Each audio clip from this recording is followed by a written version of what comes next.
Good evening, everybody. Welcome back to the stream. How are we all doing tonight? I'm doing fine, I think. Okay, maybe.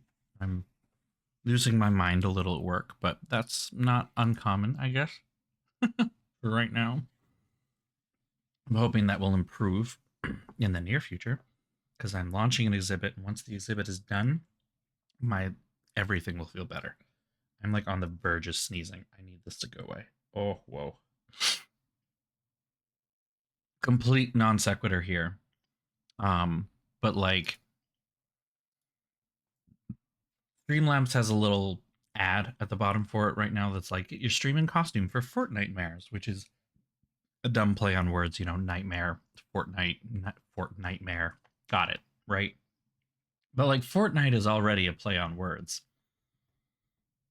And just thinking about that made me remember that like Fortnite is such a different game than it started.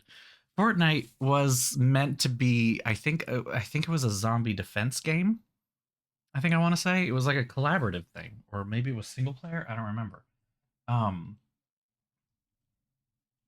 it started out as like a play on Fortnite, as in a fortnight, Night, um, meaning a week, and you know, in the sense that like, oh, we can last a fortnight, um, and building forts, the fort part of it. Um, where's the beginning? Tell me about the original.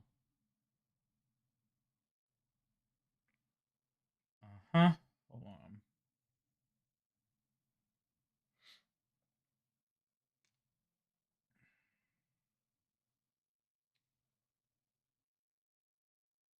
Okay. Fortnite Save the World is what it's called now.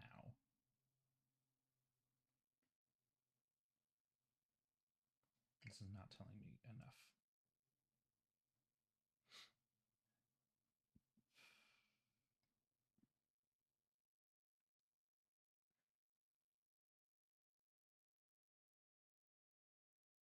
Yeah, it's a zombie defense game.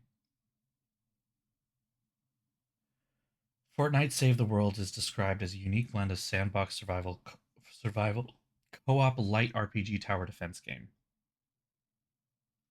It's meant to be kind of a mix of crafting, scavenging, building, and then fighting off waves of monsters. That's literally what it was.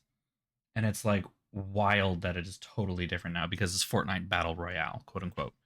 And that's just the, you know, Battle Royale one, every player for themselves, 30.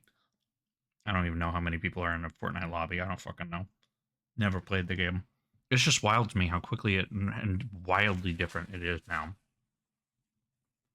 That it turned into a weirdly cultural force just by having a bunch of random people dress in funny outfits and shoot each other, which is basically just another version of Call of Duty or whatever, right? Like any one of those games. Um, it's also just, I don't know, it's so boring to me. No offense to anyone who likes it, but so boring, monotonous. I don't know. I play games for the story, and on some level, puzzles. I want to use my brain a little. When I don't want to use my brain, I want good stories nonetheless. So I don't know. Like I'm playing Hades right now. It's not exactly the most cerebral thing, at least not the way I play it, which is mostly just I hit things and they die. But like it's still, I have to download a thing. It's still you know, a story based game. That's the main reason I play it. I don't play it because of the gameplay.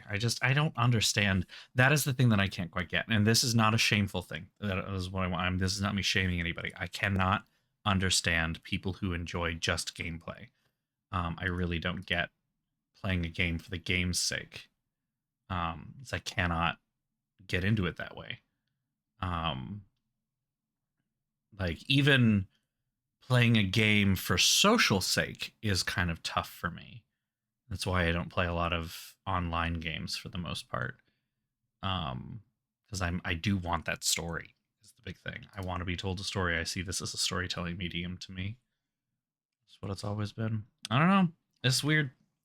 Again, no offense to anybody who does enjoy playing games for gameplay's sake and, you know, you're interested in the mechanics or anything like that. Totally valid, totally fair. Do you do you, but like, I don't know. This is not my bag. I also just realized I started the wrong game. Me being like, yeah, we're gonna play some Death on the Nile, and then I boot up Hades like an idiot. I mean, hell, that might be what we end up doing if we run out of Death on the Nile, because we are going to finish tonight. Exactly how long that takes, I don't know. We're gonna see. Because, like, we got pretty late last time, and I just, like, could not keep going. It was like, I want to finish. I want to be done, but I don't think we can.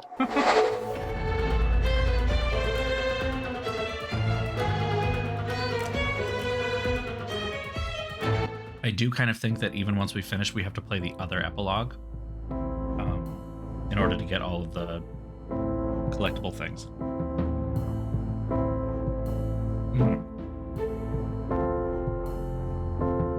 Let me just check in on our collectibles and make sure we're ready to go.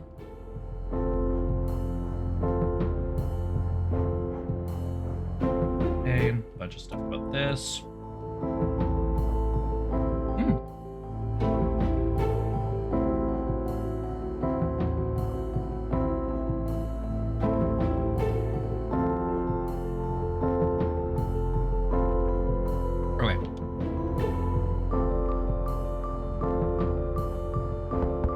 Miss Van Schuler, I need to question you, and I would Tyler. also like to inspect your room. I'm sorry you're sick, oh no. No, I just need to check if there is access to Mr. Pennington's room. You think there's a secret passage to his room? What a ludicrous idea. Be my guest. Okay. It sounded like she was about to say no, but...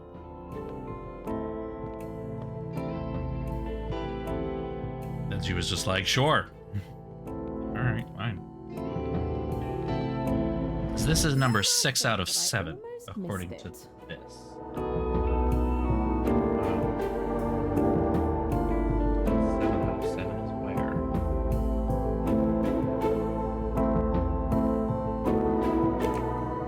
Ways away.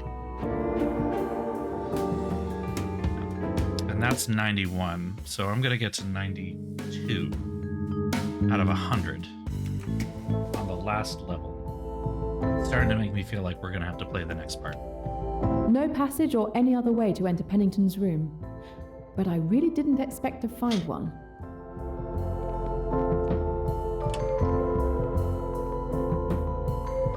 Weirdly shaped bathroom, but okay. No balcony. As I suspected, the murderer couldn't have entered Pennington's room that way.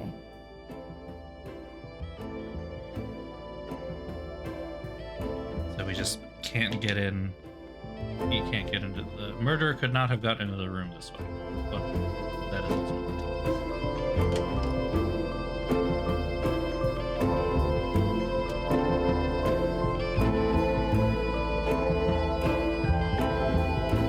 Alright. Let's talk, Klepto.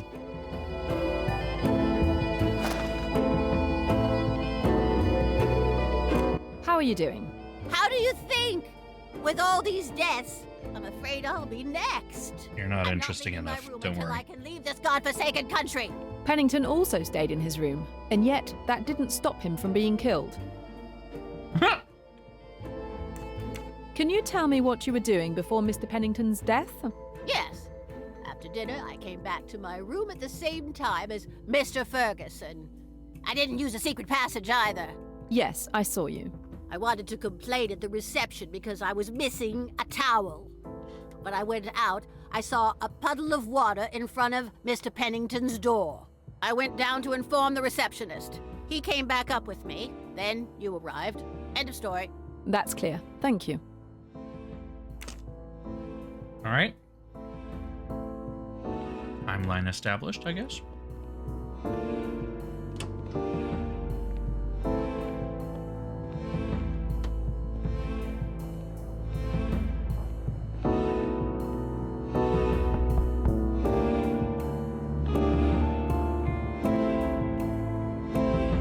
Mr. Ferguson, your neighbour, Mr. Pennington, had an accident in his bath. Was it serious? He's dead. An electrocution. Was it serious? I'm trying to understand the circumstances. May I come in? I will need to question you and would also like to inspect your room. No, I don't think so. You already searched my cabin on the boat. What do you hope to find this time? No, it doesn't matter. I'm not going to let you do that again. May I at least ask you some questions? If you must. You still don't want to let me check your room? No, and I don't want any fresh towels either. I wasn't fucking asking. Tell me about your evening. I came back to my room after dinner. I haven't gone out since. I needed to be alone to collect my thoughts after this eventful day. I heard a huge crash a few minutes ago. That's all I heard. The crash was probably me opening Mr. Pennington's door. Oh, the subtle detective approach. I see. Anything else? No. When we were on the boat, I saw your signet ring in your cabin. Could you show it to me again? Why would you want to? I don't see any connection to your investigation. No way! Your reaction is strange. One could almost say it's suspicious. Do you have something to hide? Nothing. This is ridiculous.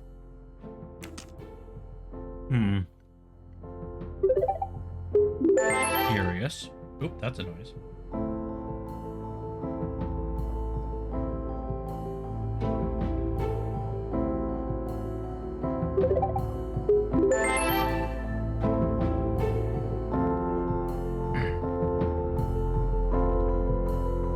Woo! Okay. Everybody just resubbed. Thank you all for your resubs. Awesome. Thank you. Thank you. Oh, Ragnarok, thank you for coming to this then. I'm so glad. Thank you. Hopefully it gets you to cheer up just a little bit. Hey, there we go.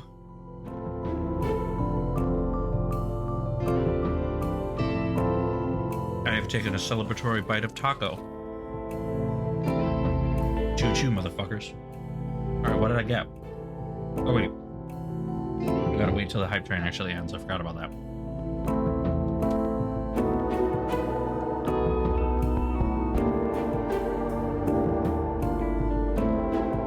Good evening, Mrs. Allerton. Yes? I'm tying up some loose ends in all that has happened. Would you mind answering one or two questions? Oh, go ahead. Let's get it over with. I saw that your son is taking good care of Rosalie. Yes, I'm very proud of my boy. I think this trip has made him grow up. I'm afraid Mr. Pennington is dead. Another death? I thought once we left the boat.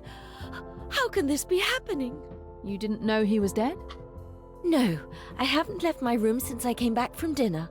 I didn't know anything about it. My goodness, his room is right next to mine. You didn't hear anything?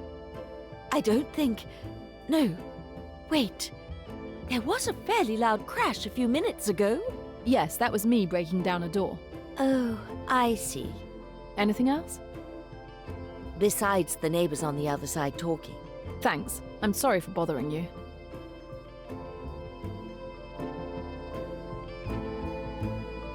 Ugh.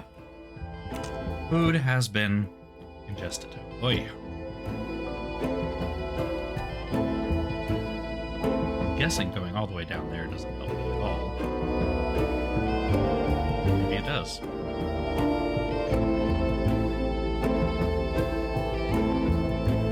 There's no need to bother that person. Okay. There's no need to bother that person. Okay. Well, that's my room. Hold on. There's no need to bother that person.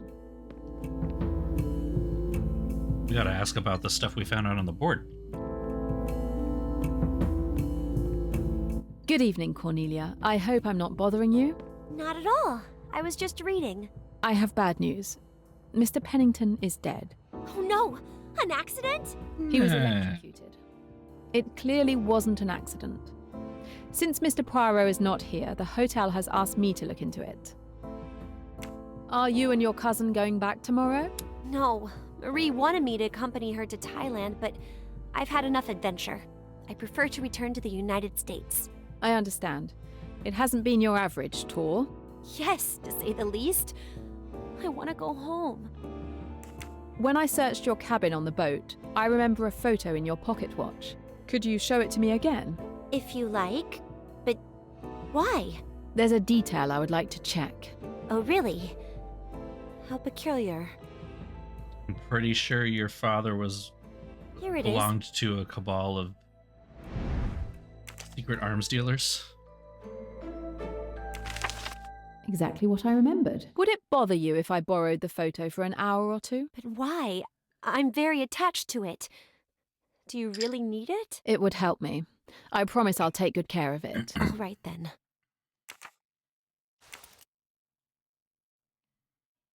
Thank you again for lending me the photo. Please be careful. It's the only photo I have left of my father.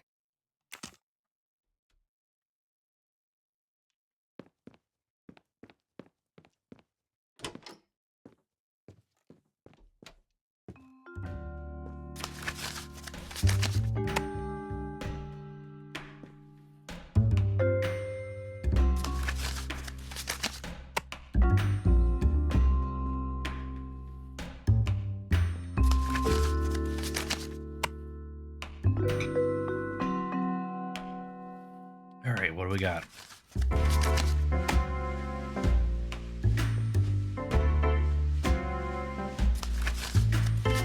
That is a much larger photo than could have possibly fit in that small watch, and you just stabbed a pin through the middle of it. Okay.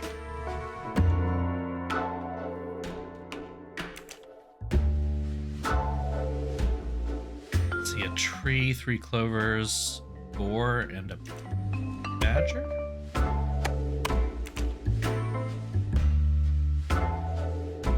This one. The family of Cornelia Robson is on the spire's target list. Interesting indeed. Okay.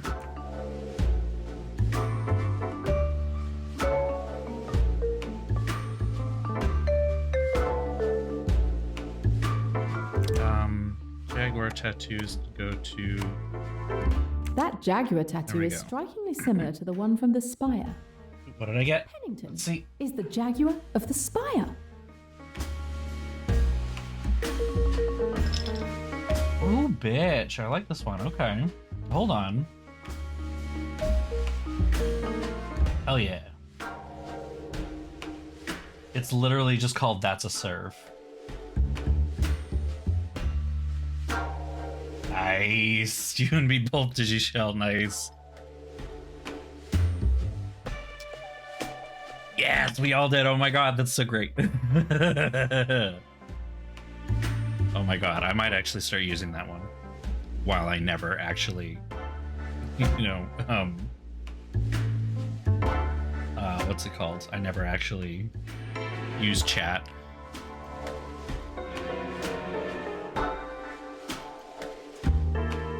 I mean, so what do I do here? Treason, plot, coup d'etat.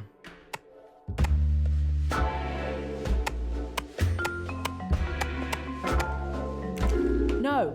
No! Okay, fine.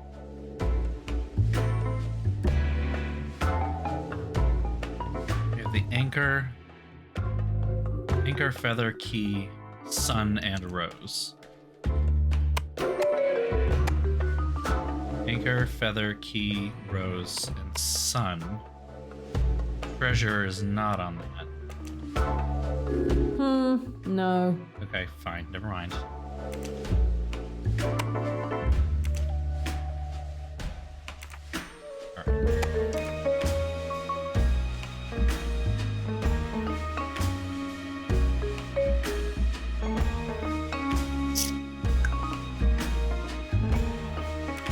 Nope. What are you doing? No. Stop. Stop. We connect this to... Why not? Why not? Okay, sure.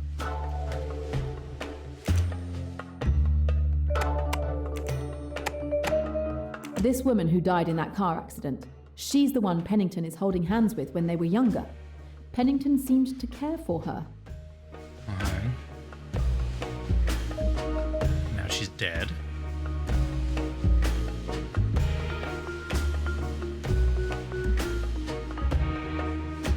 Okay.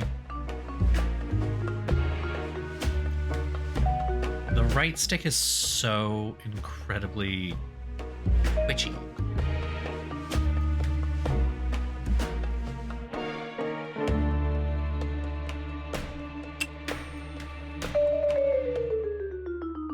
Oh, contract number 12. Coup d'etat.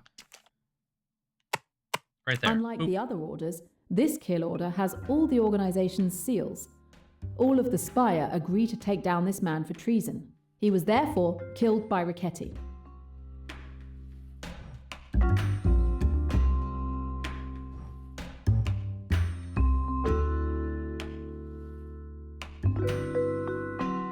Okay. Do I know this guy here? Hold on. Is what's his face? Nope. Wrong thing. Nope. Stop. Oh, what's happening?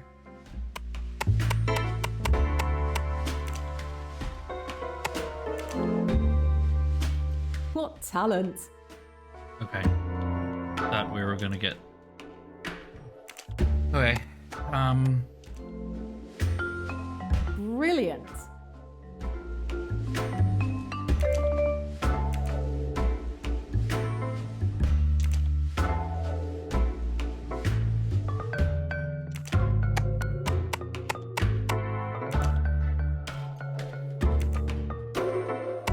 Wait.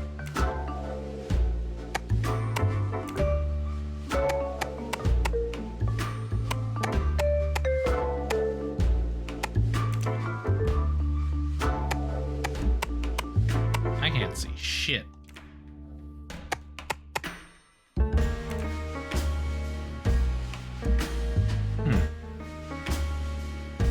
Wait, she's missing an arm. Oh, I just noticed. He's missing an arm. Hold up. Isn't there... Wait. There's someone who's missing an arm. Hold on. Up here. Yes. Yes. Aha! These two people are both missing a hand. There's a good chance that she is the wolf. Okay.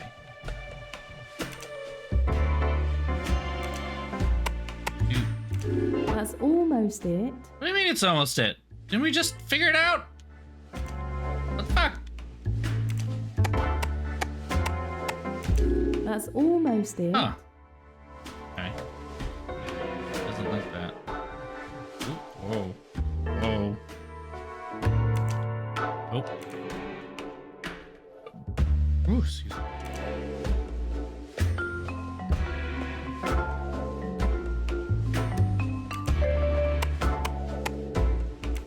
No, no, no. It literally says Isabel Flint. We figured that part out. The fuck? What do you need from me? What do you need? What? Okay.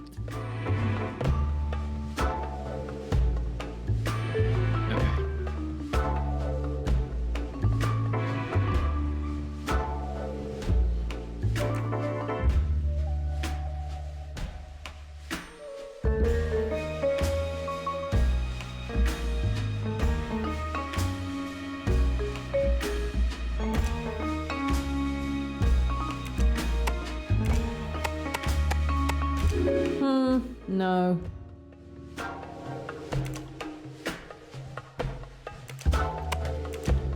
The photo of the Ridgway family looks more recent than the other one.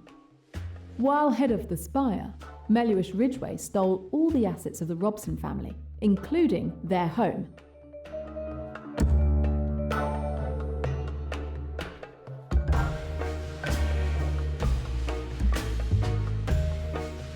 Does it relate to one of the contracts? I'm starting to lose the plot here.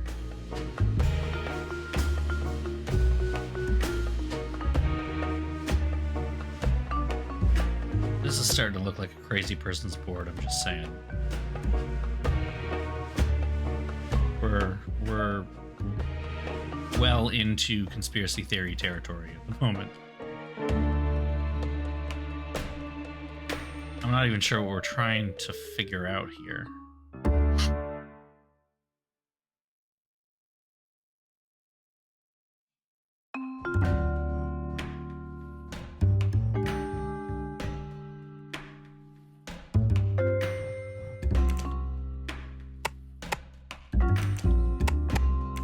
No.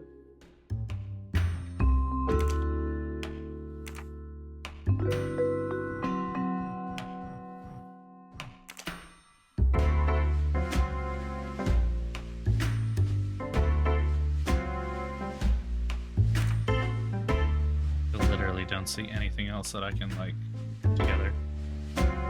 The board is a lot, yeah. I know, novelty emotes are one of those things that I kind of want to get going on too. I just don't even know where to start with them, to be honest.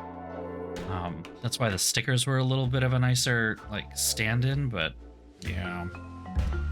I don't know what to do. I gotta figure it out.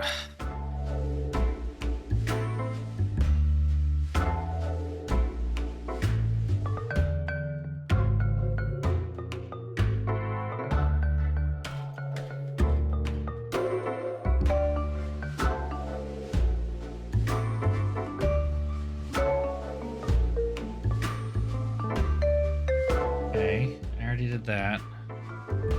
Oop, hold on.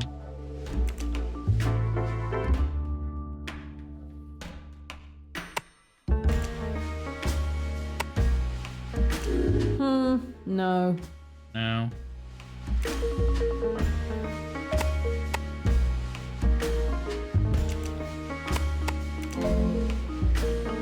Well done. Okay. Cheating a little right now. I feel like I may have gone a little overboard here. Just saying. Like I might have done a little more than I needed to.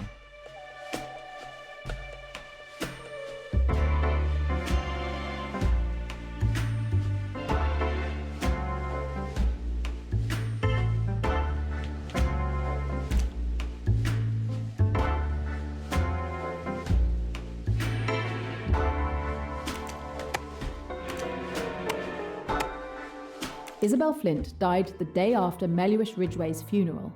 Ah. That's what it was trying to do. Okay.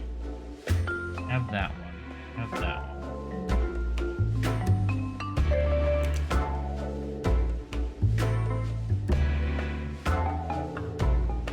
Okay, that's about eliminating Flint. No. Okay. So that is also important. Flint, like Isabel Flint. This woman was apparently murdered by Ricchetti on orders of the Bear. He apparently ignored the spire's usual procedure for ordering assassinations. Isabel Flint is the person hidden behind the wolf. Once Ridgway was dead, she should have taken over leadership of the spire, but she didn't have time to take over. So it wasn't her who ordered Emmy's murder. Okay, now we're starting to get something. And then the plot coup d'etat Not really. is no.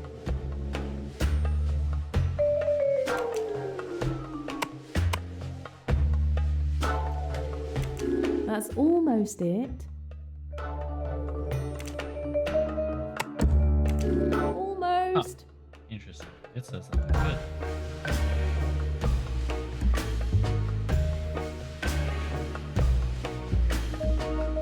Right, who contracted this one? The Crown?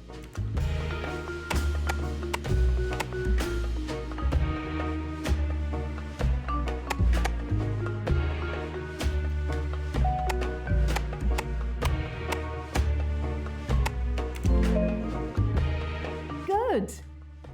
Okay. And?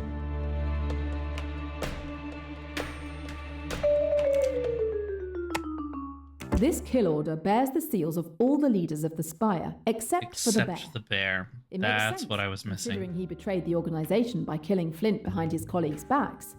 So this man is the bear. And that was all I needed. We have Cool. all Whew. the pieces of this deadly little puzzle. Isabel Flint was the wolf. She was set to succeed Mellish Ridgway after his death, but the bear saw an opportunity. He hatched a scheme to kill the wolf and take her place. Unfortunately, the Spire discovered the bear's plan and arranged his execution.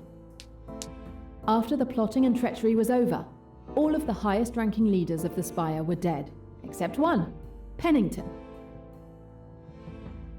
So then, 6 months ago, it was Pennington who emerged as the leader of the Spire. He was the bastard behind Emmy's murder. He ordered Ricchetti to kill her. But Pennington died before he could be brought to trial. He will never be arrested or judged for his crime, and the truth about Emmy's death will never come out. No, I can't let it end like that. Someone is still out there. Someone who has prevented me from putting Pennington behind bars, and I'm going to find out who that was. Okay. So, what?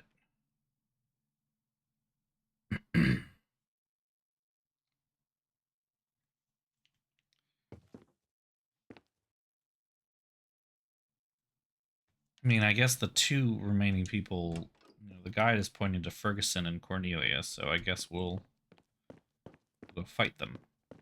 Where's Cornelia?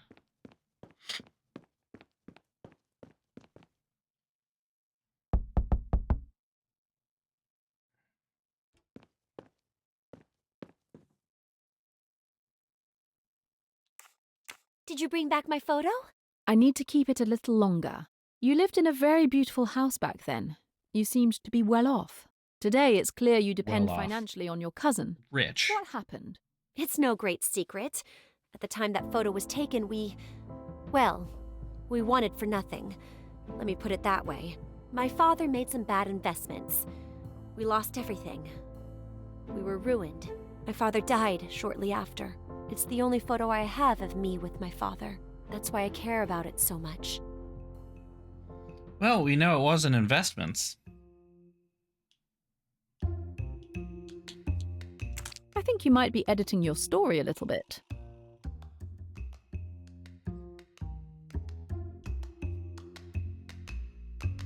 It's not your father who caused your family's ruin. It was Linnet's father who targeted your family and ruined them. Oh, really? Wherever you got your information, they're wrong. They must be. You don't believe me? You didn't know? My mother always told me that it was my father who caused our misfortune. I don't see why she would have lied to me. Well, I can tell you for sure that it was Mellish Ridgway who ruined your family. If you don't believe me, ask your mother. I will, but it's nonsense. It must be. The Spire ruined Cornelia's family. If she knew about it, and if she's aware that Pennington is the head of the organization, that would give her a strong motive for killing him.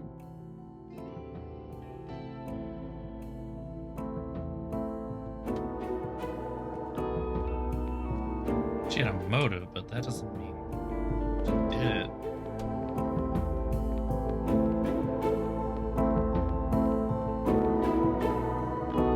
Alright, Ferguson, we gotta talk. You slimy, annoying.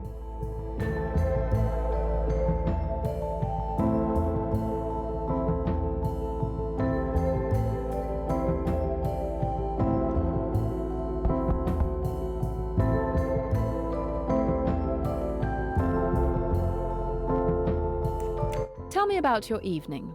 I came back to my room after dinner. I haven't gone out since. I needed to be alone to collect my thoughts after this eventful day. I heard a huge crash a few minutes ago. That's all I heard. I don't know, actually.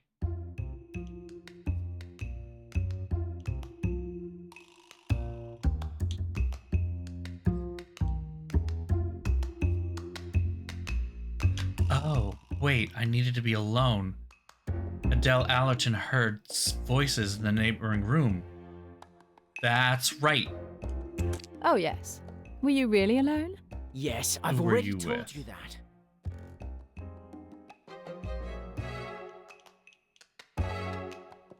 Yet Mrs. Allerton clearly heard conversation in this room with someone. And I don't think you were talking to yourself. Yes, sorry. Too much commotion. I almost forgot that I was indeed with Cornelia. Cornelia. Oh. She came to check on me and stayed for barely 15 minutes. What time did she leave? At around 8:40 p.m., she wasn't feeling well and wanted to rest. So Cornelia was in Ferguson's room when Pennington was electrocuted. But he lied to me. He might be hiding something. Your story doesn't track. The more you insist on preventing me from entering to inspect your room, the more suspicious you look. All right, be my guest. I have nothing to hide. Thank you. It won't take long.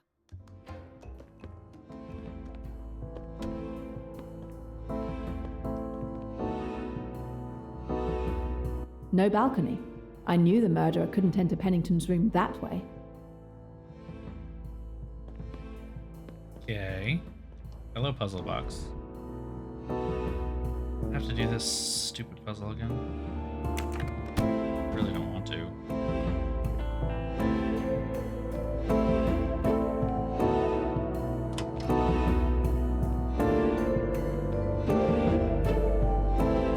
Hello, grate. A ventilation grate. Let's see where it leads. Uh-huh. Someone's looking This ventilation mighty grate can be easily suspicious. I knew it! The two rooms are connected. Ooh.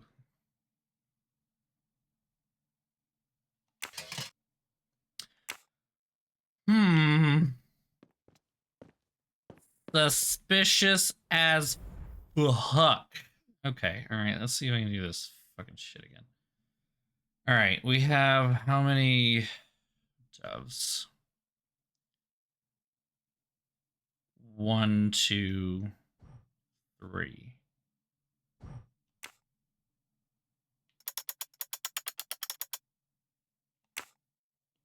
Mushrooms. 1, 2, 3, 4, 5, 6, 7.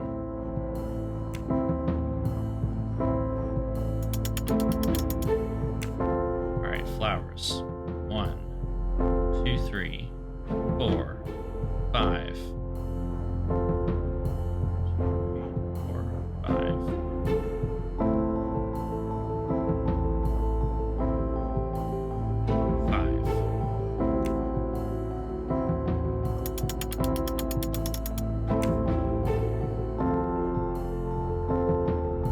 Peace signs. 1, 2, 3, as we've established the last time I did this stupid puzzle.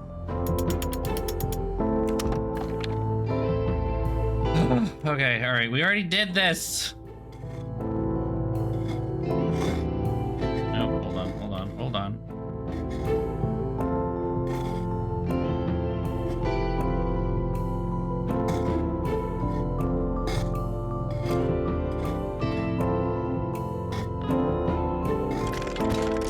Go!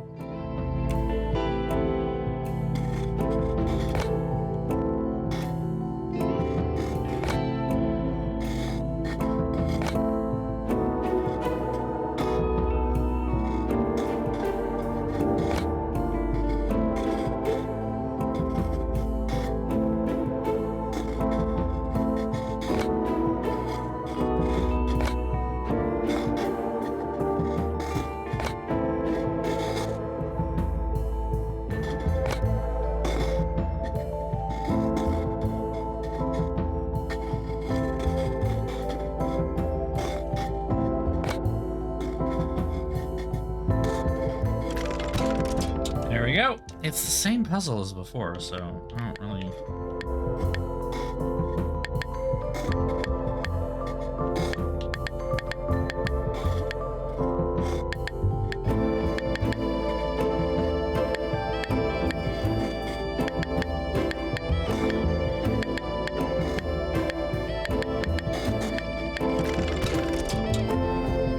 Right.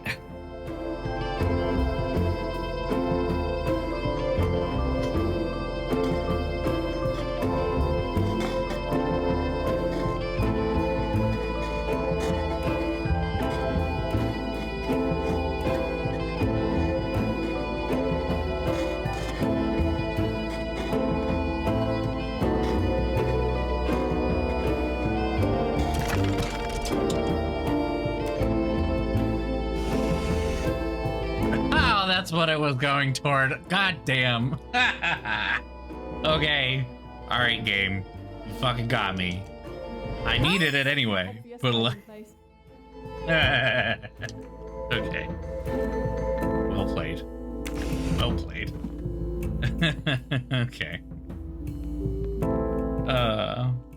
Puzzle box. I bet it has such size to show you. I don't get the reference actually. I won't be long. Take your time. I'm at your mercy. Show me that ring. You've already lied to me once, so you can understand why I have doubts about your good Hellraiser. faith. Oh yeah. All Never, right, never fine. watched it I'll go get it. or read it.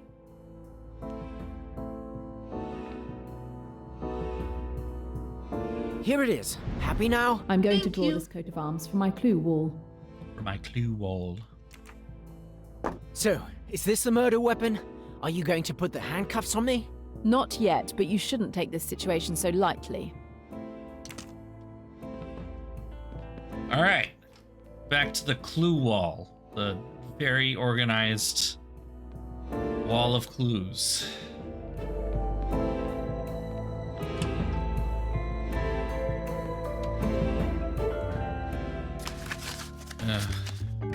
Please tell me I don't have to do too many more connections to these. All right, we've got a lion, key, lion, and rose. Aha, Dawlish. Looks like Ferguson is actually part of the Dawlish family, one of the richest families in England. The spire seemed to be targeting his family. Fucking fake ass communist. Called it. Literally a part of the ruling classes. Like, literally. Not even a question at this point. Just fucking. Vent from Richard Ferguson's room leads directly into.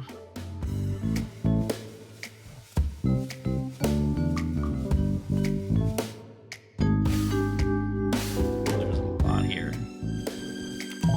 Oh, what? Oh, okay.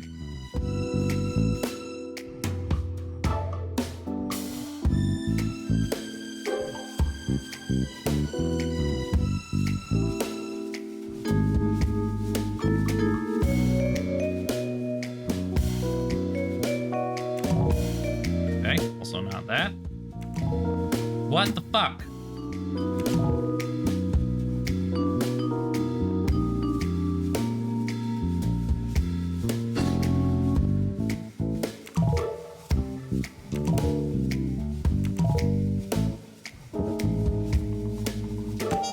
What the? Oh, damn. Okay.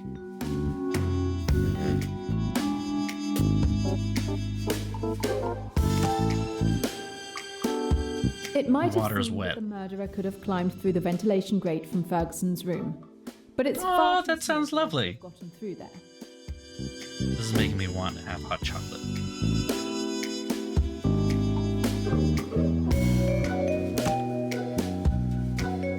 The murderer must have used the ventilation duct in Ferguson's room to cut the string holding the wall lamp. That one's for you, Emmy. All right. Still have one more conversation, apparently, and one more thing. Connect the clues on the wall. Ferguson has a signet ring, coat of arms. All right, so I have to go back and talk to Ferguson and be like, "You're part of the Dawlish family. Talk about you and the spire."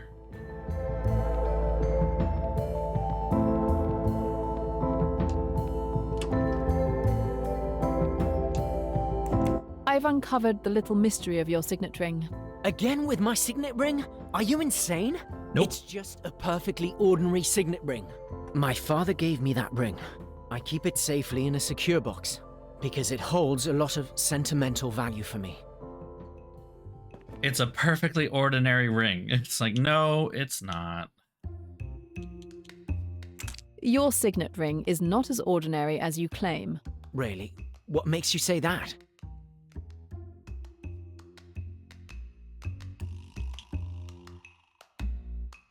You dress like a hippie, but you are in fact the heir of the Dawlish family, one of the oldest and richest in England. Okay, I've been uncovered. Well done, Detective. Oh, and the so slow clap, too. what do you care how I dress? Why all the secrecy? Okay, so I cut ties with my family years ago. It's impossible for me to subscribe to their bourgeois, capitalist, aristocratic, fundamentally self-centered values. I'm much better off now, living far away from them under a false identity. It also allowed me to distance myself from the parasite.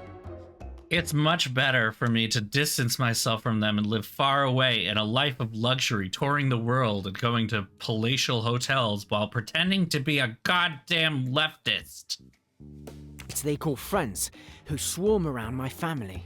The ties have. I wouldn't be as frustrated by that second point if he weren't constantly crowing about bourgeois capitalist, blah, blah, blah, blah, blah. It's like, but you're one of those. Like, if you are literally the problem you are identifying.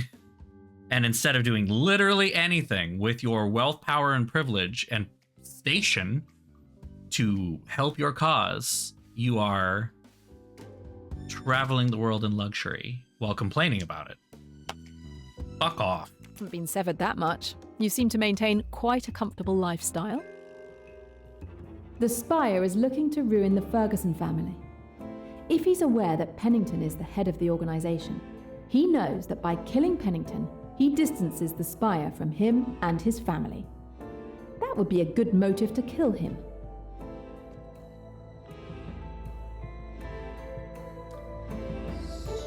So...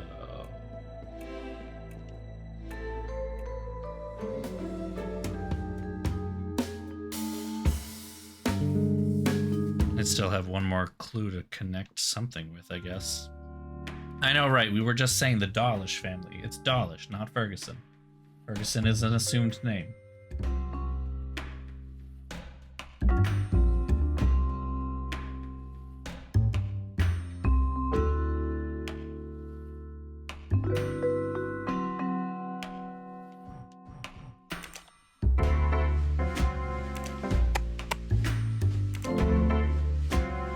Of course. Tried doing that already. Maybe it was Ferguson's, yeah. Possessive instead. That's fair.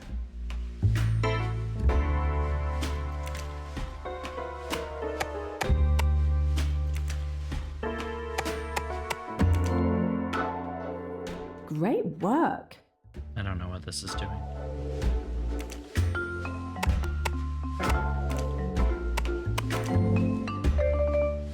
Brilliant. Well, I did all those, so that's not what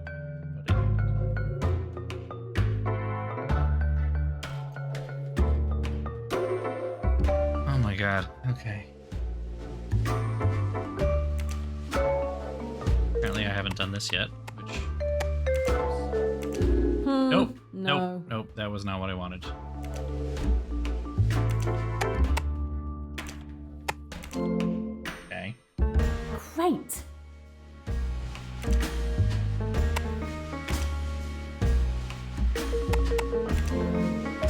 Okay. Excellent.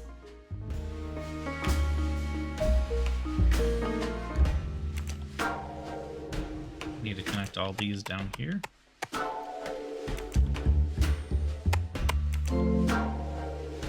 Great. To me, these are self-evident. Like, I don't, okay. We're just like triple and quadruple confirming the identities of people we already have figured the identities out of. Like, and we've confirmed that, I did great. but we gotta confirm it again, apparently. Because this is gonna stand up in a fucking court of law, I guess. Sure. A stump. These two people are both missing a hand. There's a good chance that she is the wolf. We already knew that.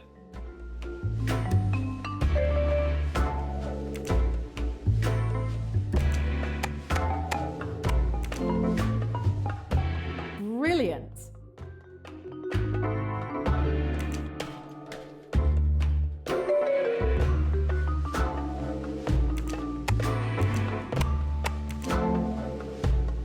What does this Bravo. fucking do? Whatever. This Impressive. Does this mean anything? That works.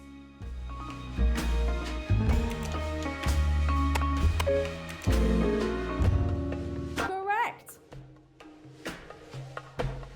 That is all of the connections that you told me to make, and it's still not making it.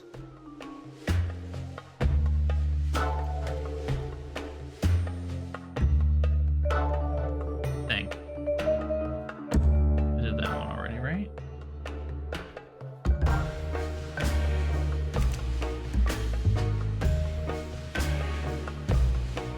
Oh, wait.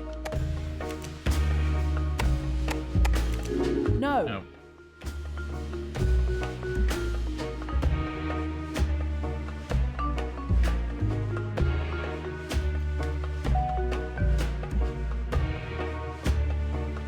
Okay.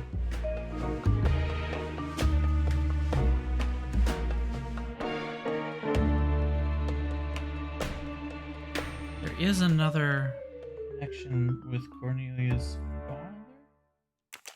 Is he at the funeral?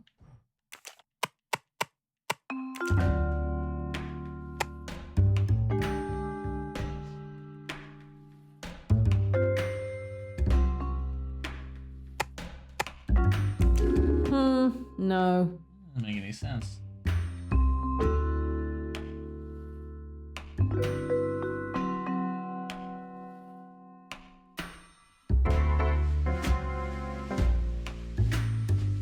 Oh no, that just happens to go over the. Okay, nope. That just. I see.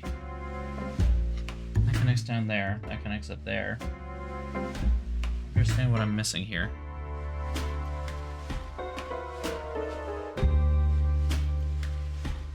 Pepe Sylvia board. Seriously, this is what it feels like. I swear to God. So box is full of Pepe.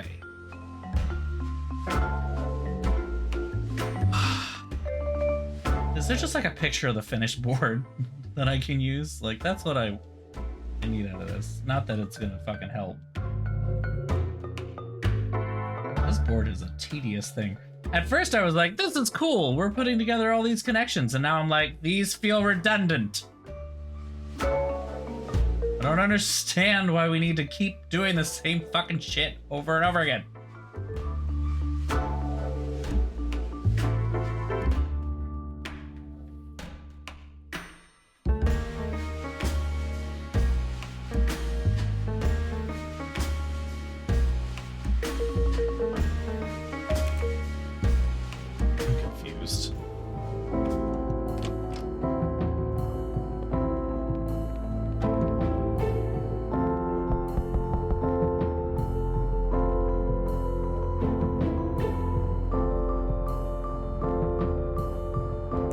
What did you do after your meal this evening? I have a little secret. I don't know if I should tell you. Does that little secret involve Ferguson? Well, if you know, why ask? Yes, I was with him. But please don't tell anyone. Cousin Marie would strongly object to me dating someone beneath me, she'd say. Don't worry, I can keep a secret. So you were with him and? Nothing special. I met him after dinner. We talked for about 15 minutes, but I was exhausted from all the drama. I went back to my room and haven't left it since. And when you were in Ferguson's room, did you hear anything? I know, right? But I wasn't paying much attention to anything happening outside the room.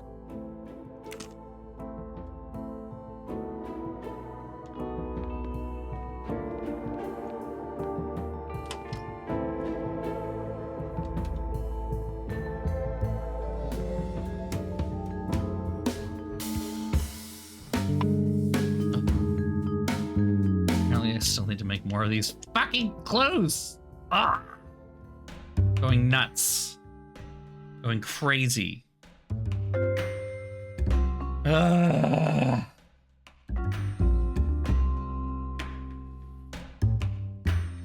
right, let me try. This thing is as close to finished as I think you can get, so I need to try and figure out what I might be missing here, as best I can. This is not exactly the easiest thing to read or understand. Okay, wait, no, I see there's one I'm missing here. Oh, my computer did not like that. Okay. Let me try opening the image. What?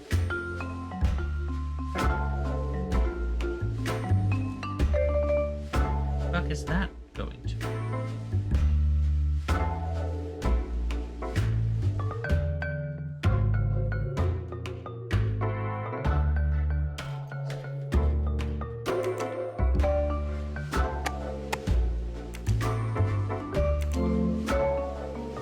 Correct.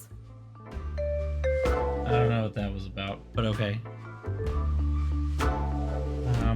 Those all look correct.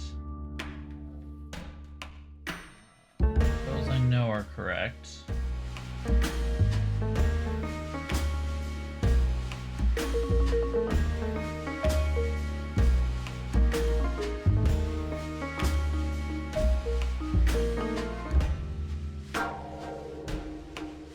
Oh, I am missing one here. Hold on. Are you fucking kidding me? Are you fucking kidding me? I swear to Christ, if it's another fucking thing to this. Fuck! Congratulations. Oh, that's so stupid. Okay. Alright, just keep going. God damn! Okay. I'm missing quite a few in this photo, I guess. No. Why? Okay, hold on, wait.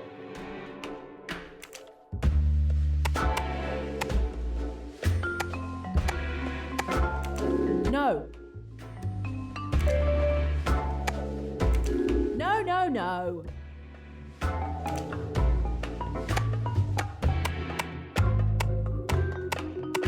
Can't.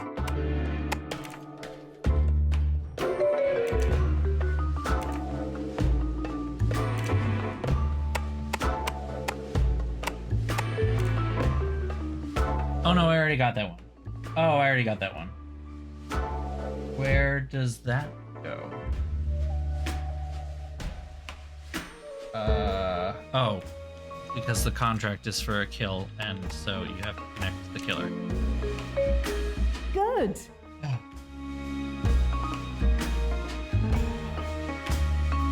There's still one more missing. That's just connecting Pennington to himself yet again. Impressive. Not, but okay.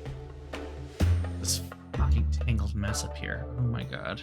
They're like Bob and Bob's Burgers. Oh my god. Oh my god. Oh my god. Oh my god. Oh, wait. I have another one here. Hold on. I have another one. This one will go down to killer as well. Fantastic. Still not enough.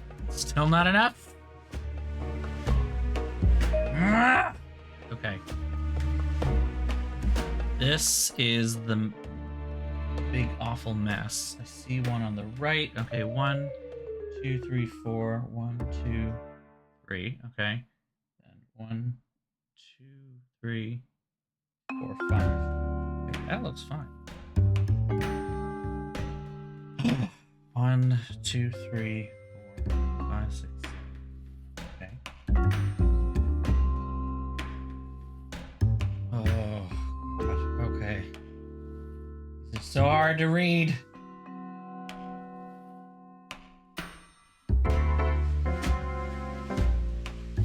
Also looks correct.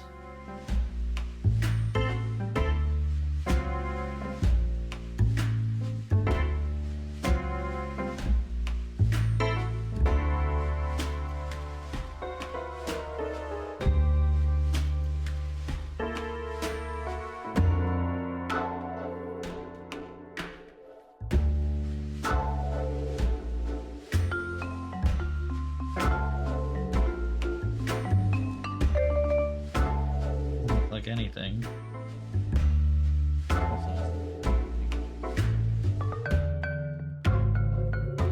don't know what to pick here. As far as I can tell, I've done everything, so... But it says I'm not done, so... Let's try the in-game hint, maybe.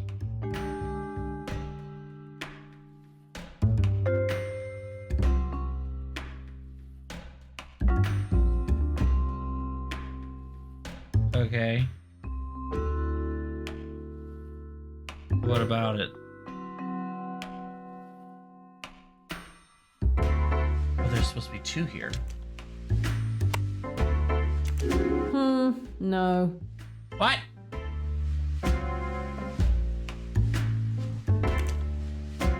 The bear was killed for ordering Flint's Oh death my god! following the spire's normal procedures. We know! Okay.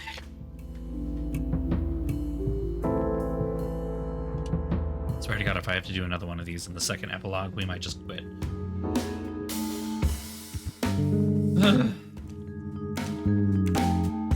We figured that out a while ago. Only Cornelia and Ferguson had motives to kill Pennington. And opportunity, And they are both. also the only ones who had good. access to the ventilation duct to cut the string at the time of the murder. One of them must be the murderer. I'm going to confront them. Not really that complicated. Uh-oh. You have to confront one or both, or neither, or how does work?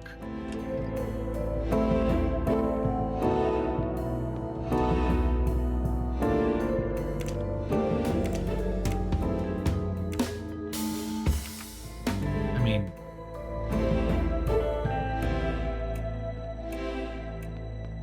they probably killed them together. This game has a bit of a habit. The story has a bit of a habit of murderous couples, right? Could you please come down to the reception? It's time for me to share what this new investigation has revealed. If it can exonerate me, I'll come down. Oh, okay. We're doing a big grand confrontation thing. I would like you to go down to reception, if you don't mind. You want to search my room? Do it. Search it all you like. I'll go. Can I search her room? Apparently not. Okay.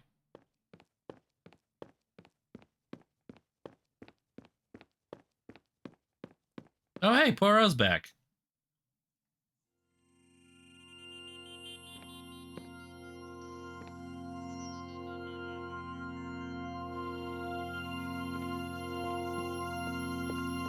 So, did the police still need you? I'm sparing you the details, but the case is definitely closed this time. However, I just learned that Pennington has been killed. Yes, that's right. A police officer just arrived. I've made him wait. I've been told that you're investigating. Do you need help? No, I think I've solved Pennington's murder. Oh, really? So soon? I'm impressed. Please continue. For once, I only need to observe. If you don't mind. As you know, Mr. Pennington was found dead, electrocuted in his bathtub. The wall lamp had come loose from the wall. It was clear to me that the lamp had been rigged with a string connected through a ventilation grate, but no one could have entered the room to trigger the trap. A murder. The trap could only have been triggered from the ventilation grate in Ferguson's room. Only 2 people were present in the room at the time of the murder, Ferguson and Cornelia. One of them killed Pennington.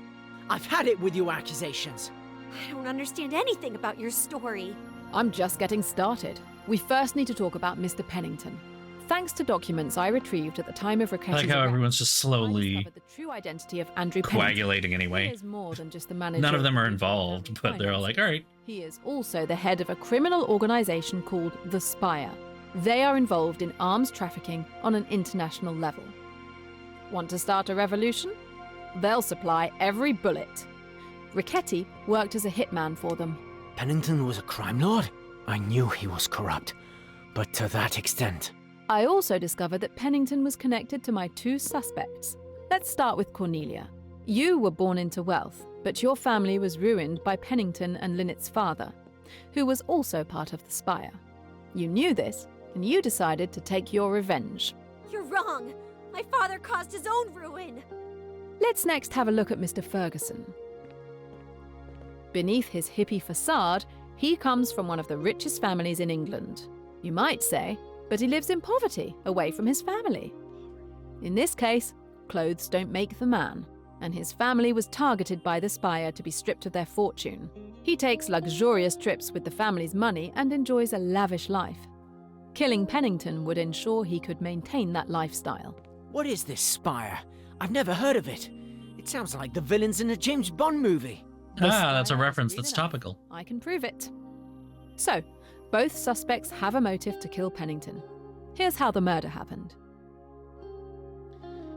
One more? Oh, no, not that. Okay.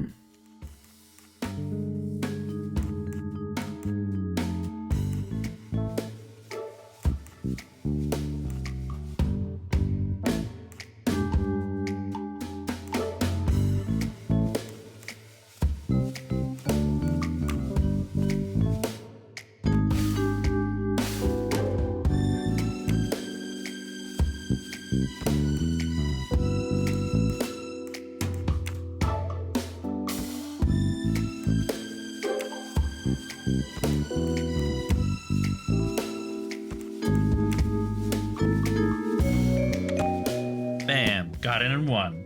Oh yeah. 4-1 for the forces of good. The plan is clever. Clever yet simple. The murderer waits for Pennington to take his bath. The killer locks himself in the bathroom next to Pennington's bathroom, opens the ventilation grate, and cuts the invisible fishing line holding the wall lamp. The lamp falls into the bath, electrocuting Pennington and blowing the fuses. Miss Van Schuyler alerts the receptionist when she sees the bathwater spilling into the hallway. A little genius, this murderer. Very little fuss or bother. Your explanations are very clear, Miss Royce. But there's a small problem. I see where you're going with this. That's right. There's a missing piece to the puzzle. How did the murderer manage to set the trap? We know that the wall lamp had been deliberately unscrewed and hooked to a string at the grate. All of this could only have been done from inside Pennington's room. But when?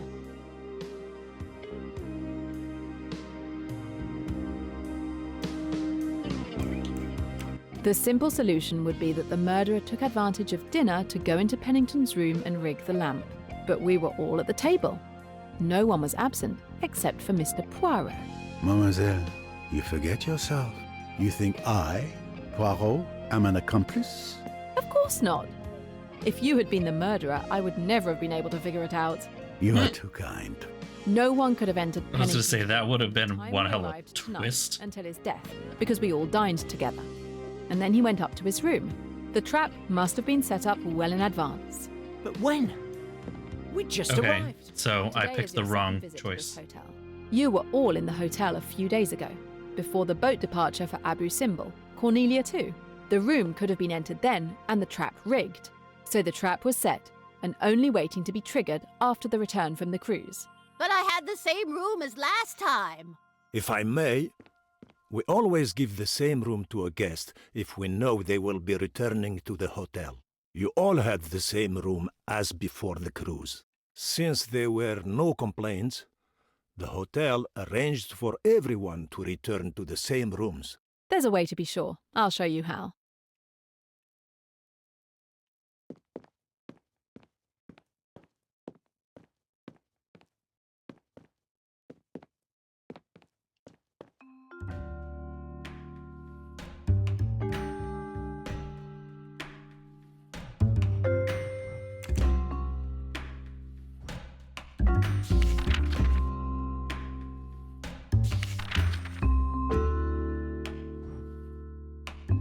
Interesting. Hold on. New Pennington.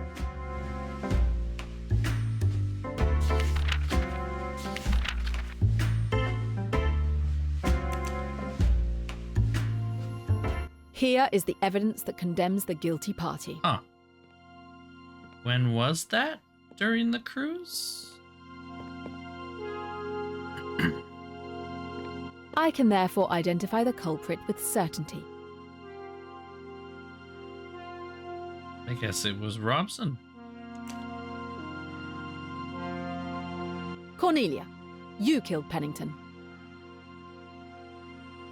My cousin? Unthinkable. But what is in that register to accuse her? The rooms were swapped. Oh, yeah.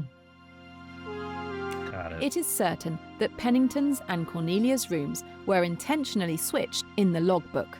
The receptionist reiterated that he always assigns the same room. But what happened with this logbook? It's simple. It was Cornelia who swapped the rooms in the logbook. The night before the cruise departure, she set the trap in her room, then took advantage of the receptionist's sleep to falsify the logbook. If they were not asleep, a diversion needing their attention could be arranged. As a result, Pennington's future room was rigged. All she needed was to get closer to Ferguson during the cruise, because she knew he would have the neighbouring room, ensuring she could trigger the trap at the right moment. Human nature will never cease to disappoint me. Our relationship was sincere. I truly appreciate you. Cornelia, it's time for you to tell us the truth. Yes, it is time. For my 21st birthday, my mother confessed the truth about my father to me. I had always believed he had caused our family's ruin with his bad investments. In reality, it was Lynette's father, aided by Pennington, who stole all of our family's fortune. My father was swindled by them and couldn't bear the humiliation. I started to hate those two men. But I never held anything against Lynette. She was innocent and a good person. When we arrived at the hotel, I discovered that Pennington was there. I saw it as a sign. I was finally going to be able to fulfill the vengeance I had wished for years. I understand your thirst for vengeance better than anyone, but it won't ease your pain.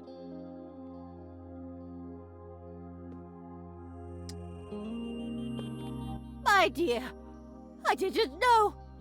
I'm sorry. I should have been there for you more.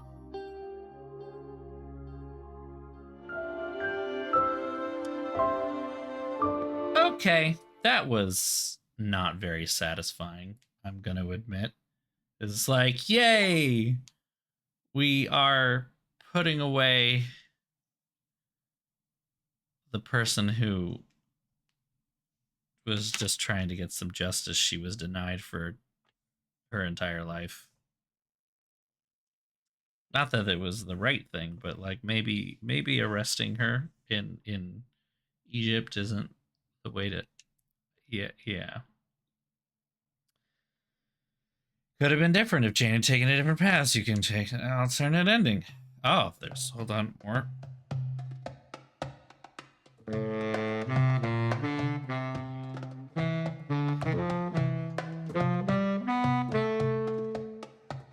I wish I could stay a little longer, but I have to go back to London. I would have enjoyed traveling back with you, but I'm staying a few more days. I might, finally, be able to relax and enjoy Egypt. If it is not impolite to ask, what are you going to do when you return to England, Miss Royce? I'm not taking on any new cases right away. There's more I need to know about Emmy's murderers. I'm going to dig deeper into the Spire organization. It is a big case you're tackling, Miss Royce. A dangerous one. I wish you the best of luck. Please, keep me informed. And if there is anything Poirot can do, please just ask.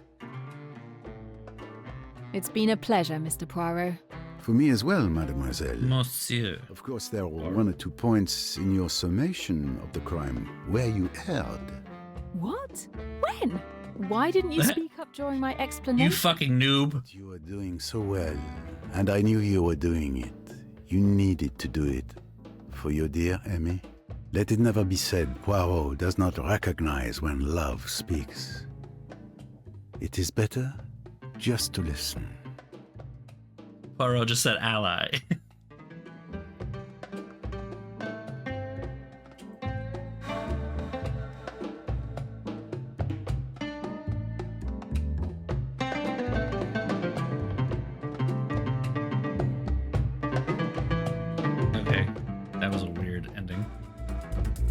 Well, that's the end of the original thing. So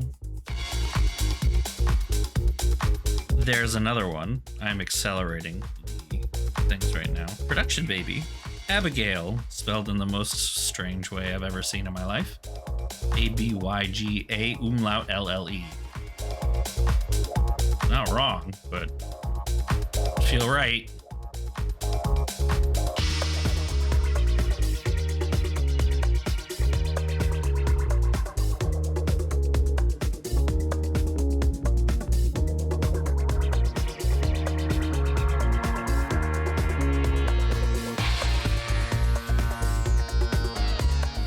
Okay, I guess we gotta go right back into it and see what happens if Jane takes the vengeance ending. Oh, no, there's more.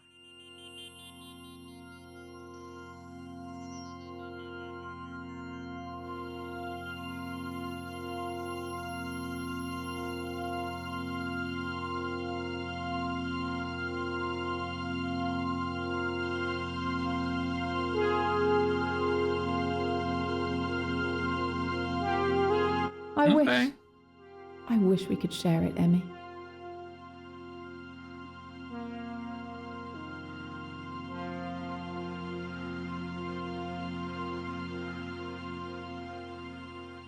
Aww. There. Now we just put extras, chapters, I'm guessing. Ending A.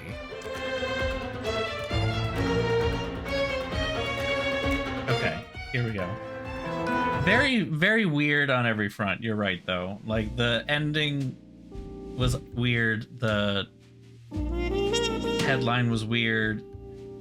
I don't know that this one's going to be any better.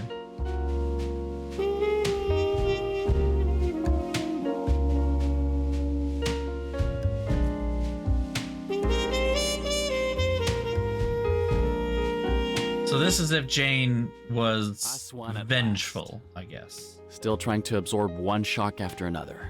And how are we greeted upon our arrival? A day of police interrogation. We didn't reach the hotel until now. Oh, my feet are killing me. My back. The police might as well have beaten me. What brutes. Oh, those embarrassing personal questions, as if I were a criminal when we already know the truth. Yes, the police could have simply relied on Monsieur Poirot's explanations. It would have saved us from wasting our entire day at the police station. Fortunately, we're leaving tomorrow. They won't be seeing me in Egypt again anytime soon, I can tell you that. Thank you for assisting me with the official statement to the police today, Miss Royce. Repeating it all for the police requires great patience. I agree with you on that, Mr. Poirot. But I enjoyed the expressions on their faces as you explained the facts. It was my pleasure. At any rate, I understand we won't have to return there tomorrow. No, the Egyptian police can take over from here. The narrative I provided seems to satisfy them. The case will be officially closed. My God, I'm so hungry. Then let's eat. All this excitement has made me quite hungry as well, my boy. Ladies and gentlemen, your dinner is ready to be served. If you would kindly proceed to the terrace, everything has been arranged. Hey. This one guy is running the whole fucking hotel. I know it's probably because they didn't want to have another character model and actor or different voice actor or something. But it does mean that this is a... Another glass, if you please. Care to have another one with me, my friend? I'm afraid I don't drink as fast as you, Mr. Pennington. Single person. My glass is still only half full. This man's about to die. Oh, no. That's half empty. It must be refilled. What is the reason for all of this enthusiasm? It's because I'm celebrating. You're talking to the richest man in England. This trip has been the most lucrative of my career.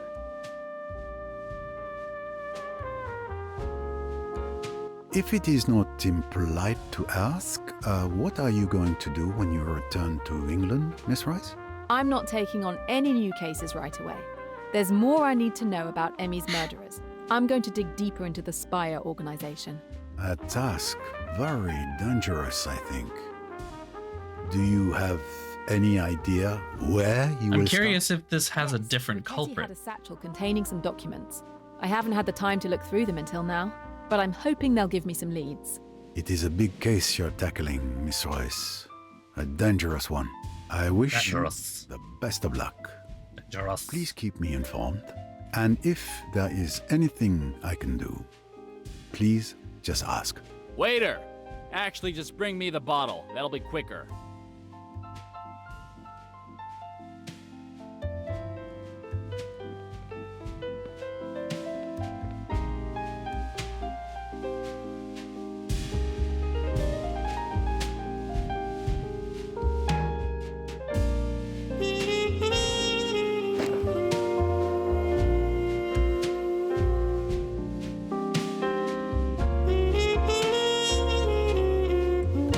Good night, Miss Royce.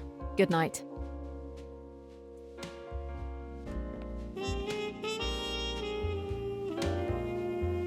Miss Royce, come join me. I tire of my book. You wouldn't be up for a game of chess, would you? How did you know I played? No, never mind. I'm sure your little grey cells told you. I probably won't be able to give you much of a match, but I'd be delighted. So, the documents from Rigetti. Did you find anything? Huh. An interior motive for the invitation. Nothing particularly interesting. Ulterior. Do not be discouraged. I find chess helps clear my mind. It may help you too. You may play white. And here we go.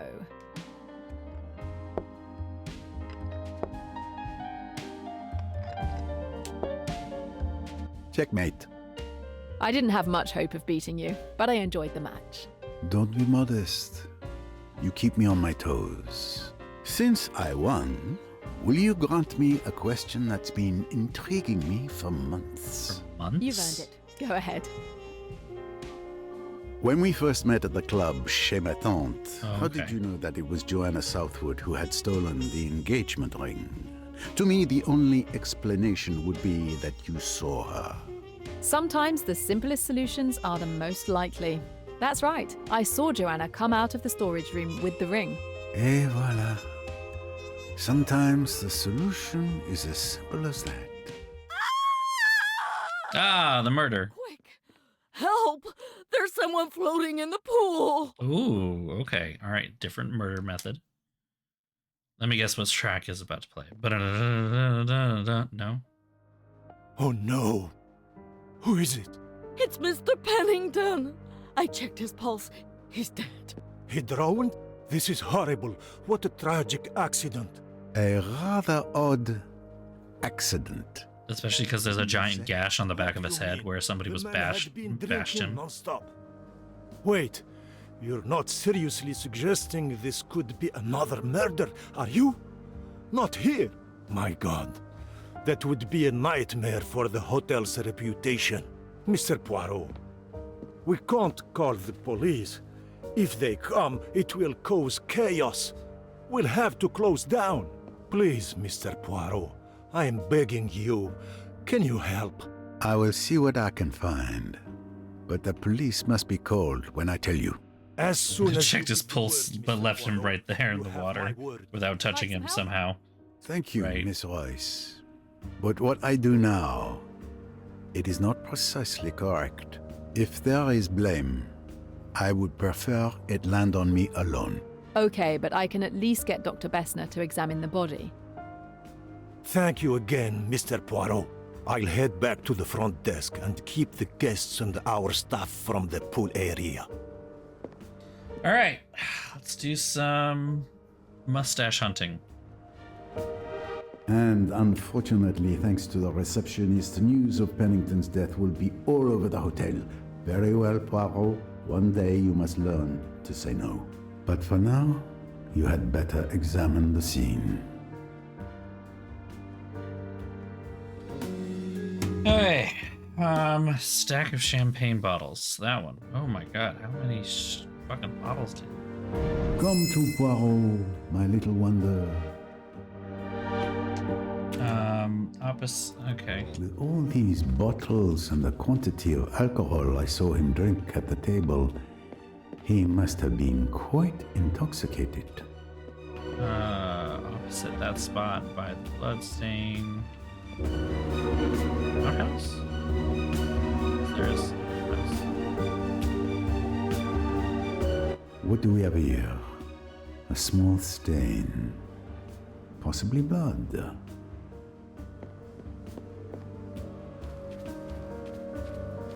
Yeah, there we go. Found you. Okay. Side of the chairs. On the opposite side. There should be vinyl.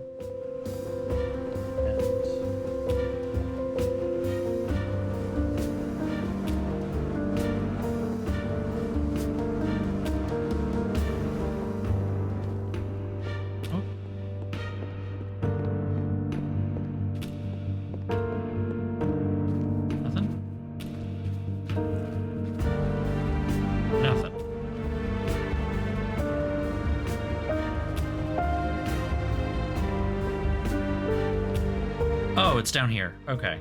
That's why. I didn't read through the whole thing, because it's trying to, like, give me the whole walkthrough all at once, and I just want the collectibles. Excellent. Another record for my collection. The final record. With all those, and then...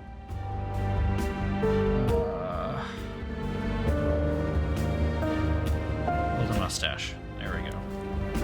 Come to Poirot, my little wonder. And now we will actually do the investigation.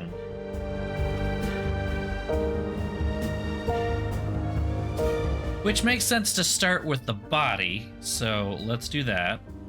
Well, Mr. Pennington, it seems you will not be able to enjoy the newly acquired wealth you were boasting about to all who could hear.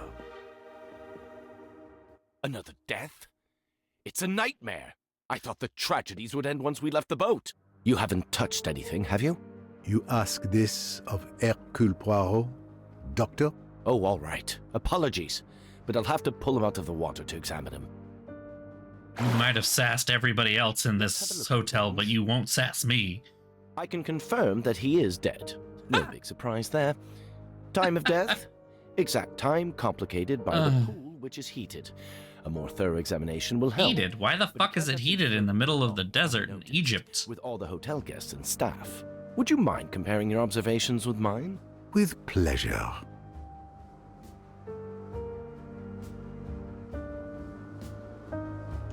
I see an open wound at the back of the head, and there is blood on the edge of the pool, suggesting the victim's head hit the edge of the pool, causing the fracture. Yes, causing severe head trauma. So, in your opinion, did Mr. Pennington drown? I'm not done yet. But no. If he had drowned, the body would have sunk due to water entering his lungs just before death. So, the fact that he is floating tells us there is still air in his lungs, not water. So he did not die by drowning. Exactly. I reached the same conclusion. No signs of a struggle on the hands. Indeed. Not conclusive. The location is not ideal, but I'll continue my examination and make certain no one disturbs the body. Thank you for your observations and for keeping watch over the body.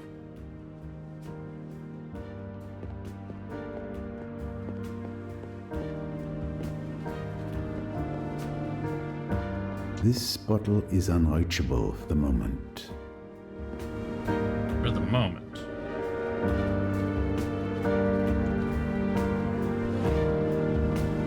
A pool net. A container of coarse salt for replacing chlorine in swimming pool water. We can't take the net to get the bottle of champagne out there. Do we not need it?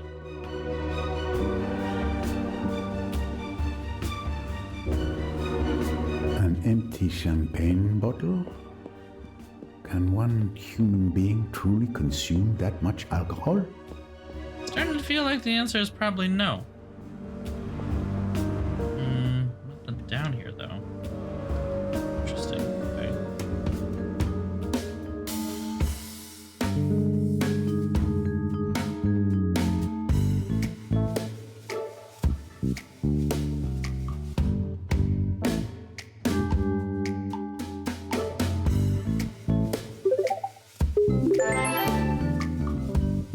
Oh, hi, Dreamy. Thanks for the resub.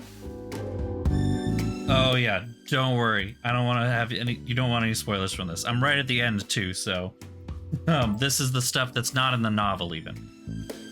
But thanks for stopping by and have a good night. Hope you sleep well.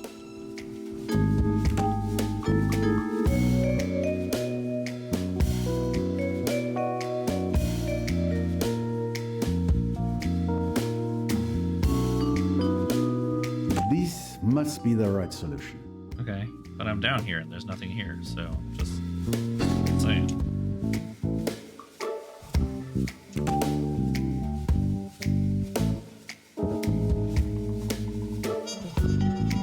Score 1 for the forces of good.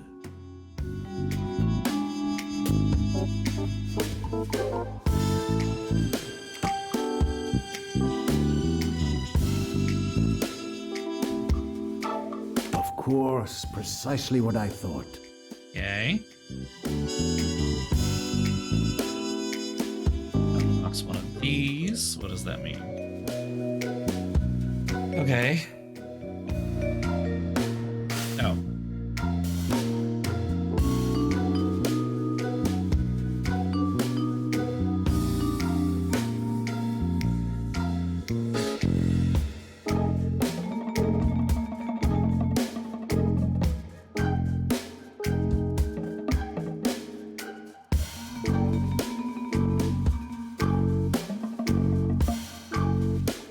Okay, knocks his head against the ledge. Oh, hold on.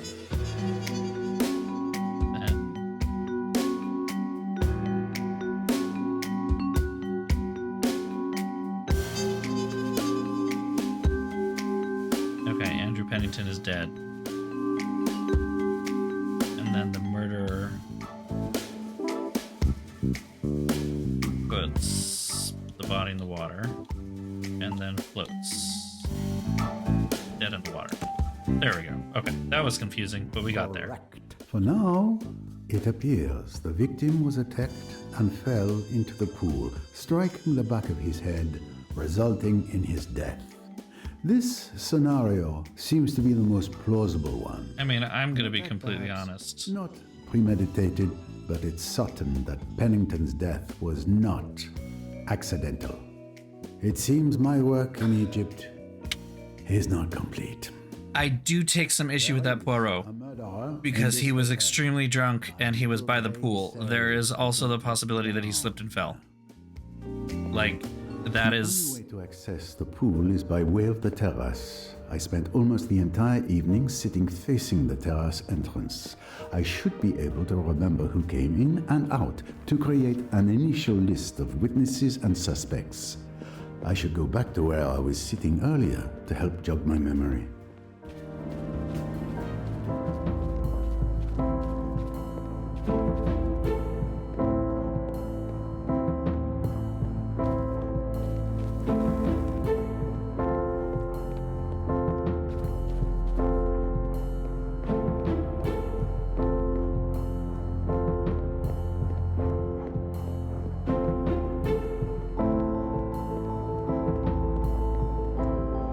When I think that I almost missed it.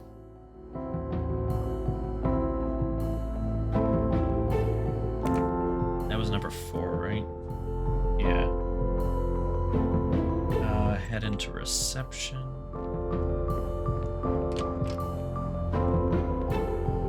Sofa opposite the receptionist.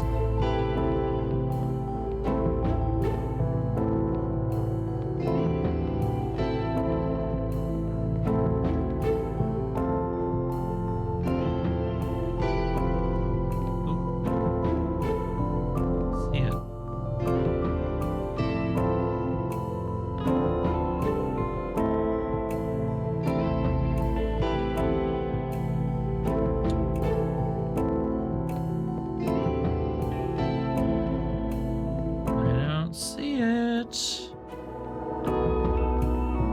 Oh, wait, there it is.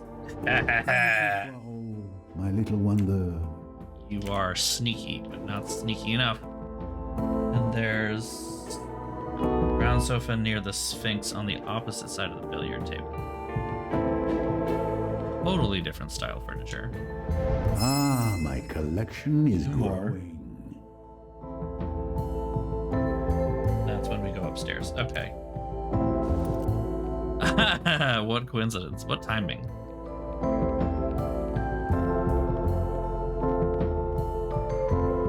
I must remember if I saw people coming or going from the terrace at the time.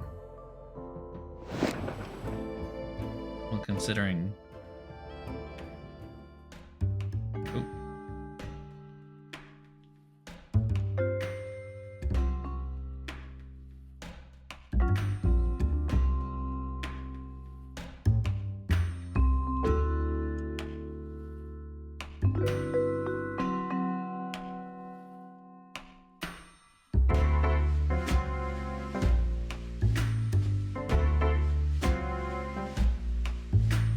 Oop, hold up, hold up, hold up.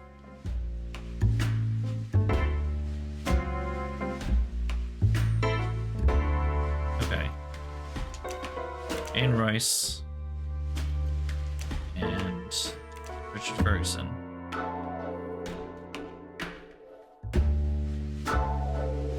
Came in.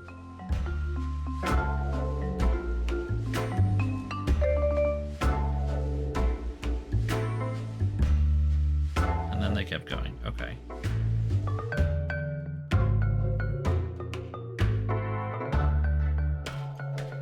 And Jane sat with me the whole time.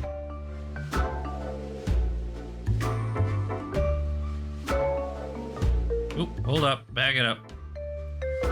Now we have Leslie Otterborn and Tim Allerton.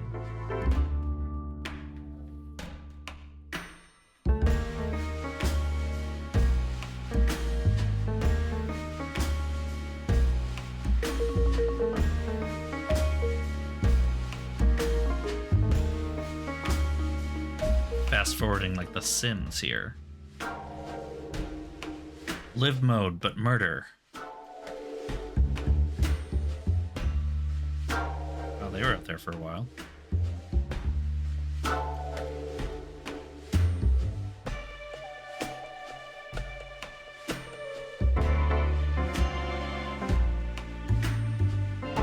Okay. Now we know when they came back.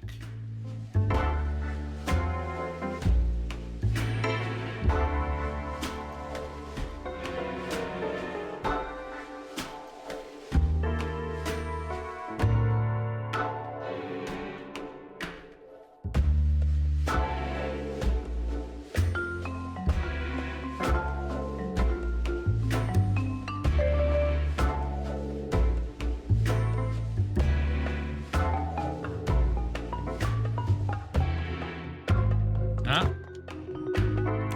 Yeah, she. Okay.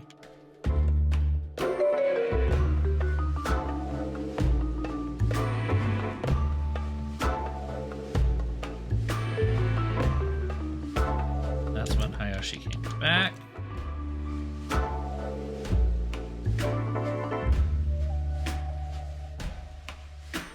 Is that everybody? Nope.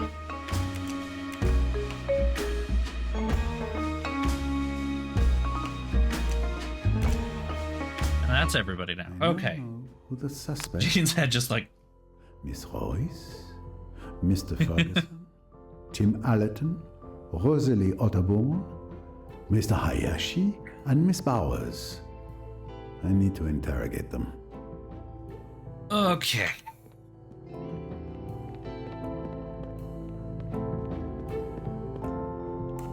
You were at the reception desk tonight? You must have seen all the comings and goings of the guests, correct? Unfortunately, not all the time. After dinner, I had to deal with a small water leak in room 111. I came back down around 9 p.m. and then I was at my post. You arrived just after my return and played chess with Miss Royce. I probably didn't see much more than you did. Well, Poirot, you knew it wasn't going to be that easy. Okay, so in Yamao's room and Andrew's room, so in Hayashi's room and Pennington's room, there's 2 golden mustaches. Then we will have found all of the golden mustaches. I'm pretty sure I know which room is Pennington's since we played through the other scenario.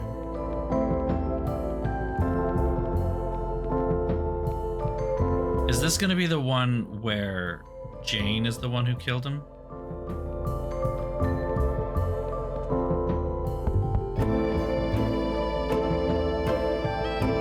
Good evening, Mr. Ferguson. Would you mind? I have a few questions regarding your schedule for this evening. I've already been questioned all day by the police. Is this really necessary? Unfortunately, yes. Mr. Pennington has been found dead here in the hotel this evening. Good God. Well, all his money won't do him any good where he is now, will it? I'm not interested in a character endorsement, monsieur. What do you plan to do after Egypt? I was thinking of, well, returning to my family. You've never mentioned your family. We're not very close, my family and I, but this time returning to England, the Virginia Water area. Do you know it? Ah, Virginia Water. In Runnymede? Quite lovely, I believe. You come from more affluent origins than you let on. Tell me about your evening. My evening? Well, after dinner, I stayed at my table for a while to enjoy that view one last time. After a while, I'd say around 8:30 p.m., I went back to my room. Did you see anyone outside at that time? I remember seeing Tim and Rosalie taking a stroll. Pennington was guzzling something down by the pool. Oh, and Hayashi and Mrs. Allerton were chatting in the amphitheater. And then? Around 9:10 p.m., I wanted to smoke. I realized I'd forgotten my cigarettes at my table. So I went back down and ran into Miss Royce. She borrowed a cigarette from me. We smoked together, chatted, and she's quite a remarkable woman. Then we went back inside. How long did you stay there? Just enough time for a cigarette, about 10 minutes at most. After that, I didn't leave my room again. And Mr. Pennington, did you see him while you were smoking? No, we were leaning against the railing facing the pool. There wasn't a soul outside. Very well. Interesting. Thank you.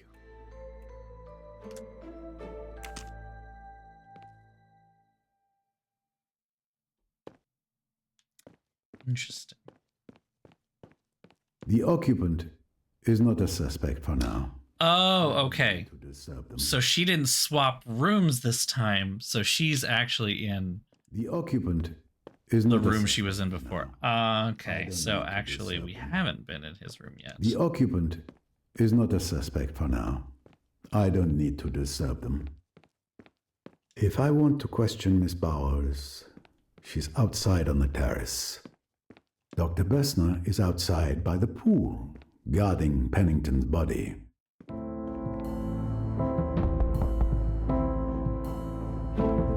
Boop. Good evening. Am I disturbing you? I was analysing Ricchetti's documents. I could use a break. It won't take long. Do you need help with your analysis? That's kind of you, but I need to do it alone if I'm going to remember everything. I understand. Even the little grey cells can't hold everything.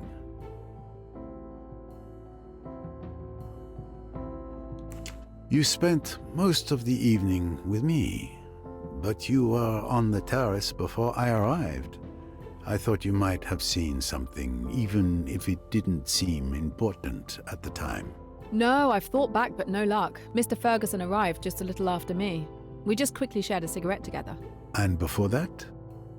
Before 9 p.m., I was in my room working on Ricchetti's files. Then you joined me. I see. That's right. I'm sorry, I hope it helps you a little. Who can tell? I'll let you get back to your work. All right. Well, so far so good. but something's gonna happen. Someone's gonna trip up. Oh, hey, it's my room.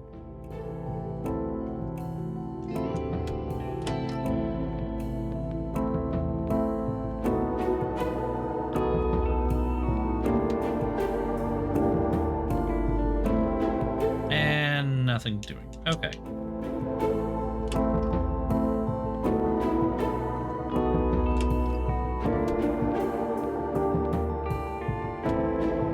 Clearly, the room was prepared by the hotel staff, but Pennington never set foot in his room. What are those?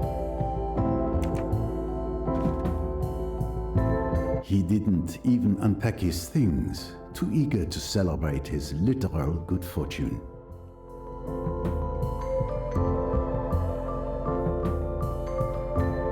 And hello, shiny mustache. To cherish. 99 out of 100. We almost got it, baby. Come on.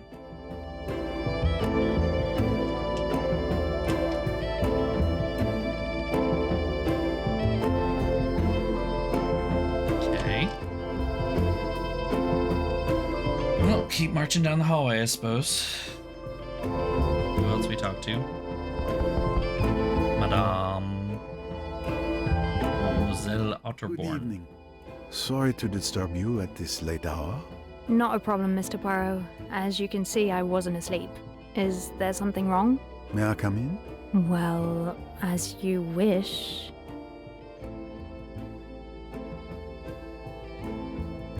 Good evening, Monsieur Poirot. Good evening. I apologize for interrupting. I'm afraid I bear more bad news. Mr. Pennington is dead. My God. Another death? Will this madness never end? How are you holding up, miss? I confess I'm terrified. Tim has been looking after me. That's good of you, Yeah, Mr. you're all of you guys are gonna have Doing what I PTSD after this. Let's be honest. Could you both tell me about your evening? It's simple. We've been together all evening. After dinner, we went for a walk in the garden. Did you see Mr. Pennington there? Yes, he was alone by the pool, gulping down something alcoholic. We came back inside There around it 8 is. p.m. It was starting to get cold. Did There you it is. go out again? Yes. Oh, around wait. Oh, 9:30 okay. p.m. We relaxed in the amphitheater for half an hour or so. These desert nights can be sweltering.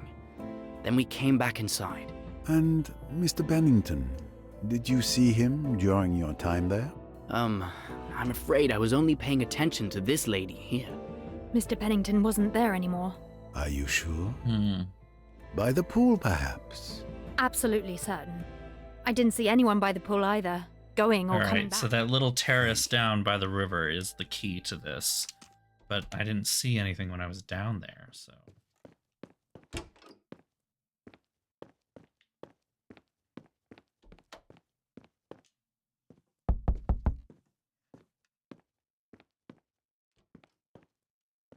Good evening, Mr. Hayashi. Monsieur Poirot, what brings you here? More sad news, I'm afraid. Unfortunately, Mr. Pennington has died. Another murder? But surely you caught the murderers. How many can there be? Oh, in my experience, you never can tell. I assume you want to question me. Would you like to come in? Thank you.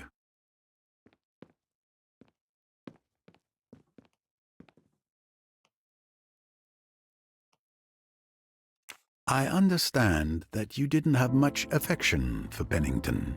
That's true, but to be glad about his death? No, that is not who I am.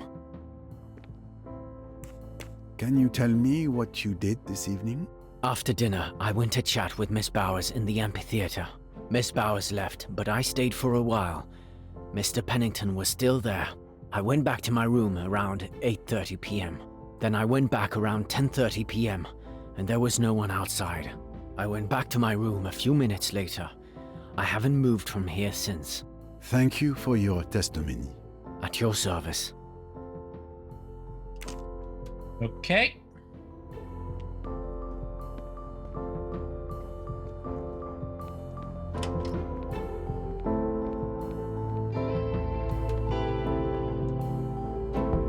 Mr. Allerton? Well, Tim Allerton isn't in his room. Okay. Oh, right, because we just talked to him. Duh, no shit. Tim Allerton is not in his room. Oh, yeah, because we were just there.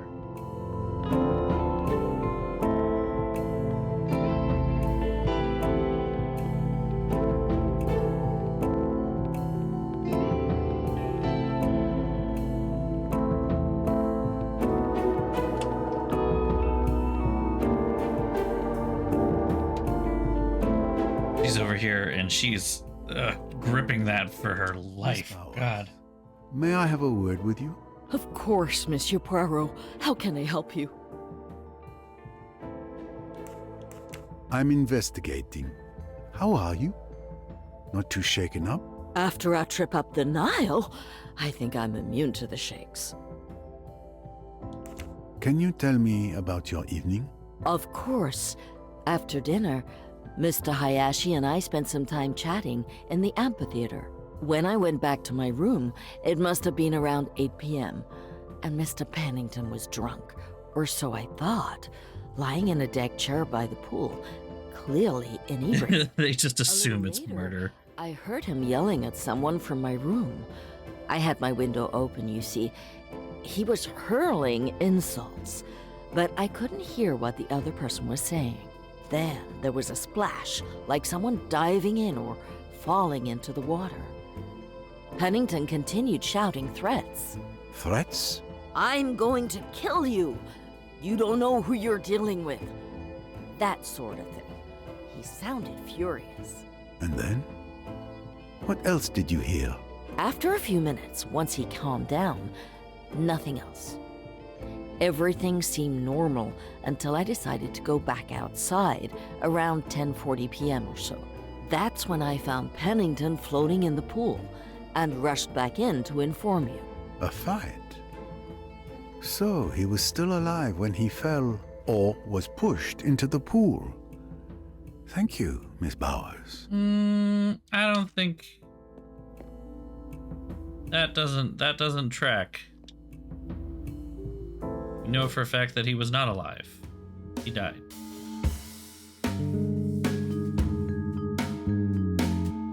Making Nurse Bowers here sound real fucking suspicious. 8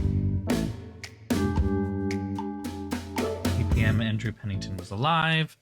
8:30, someone argued with him, pushed him into the water. That's This what? obstacle is not the end. We know, okay. Only a new beginning. But he wasn't pushed into the water. Unless maybe he was pushed into the water and then died after that? 30.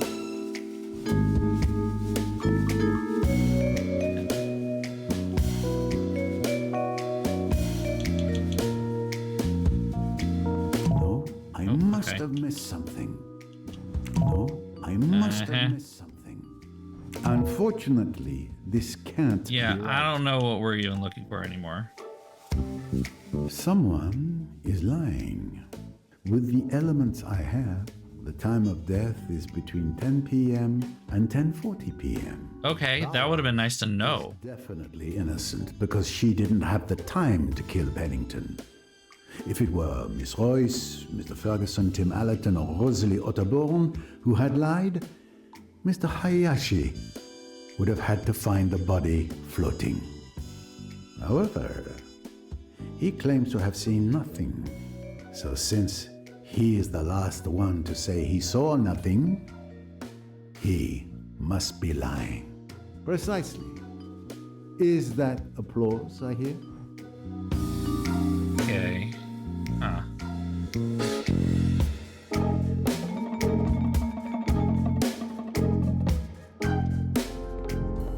I also missed.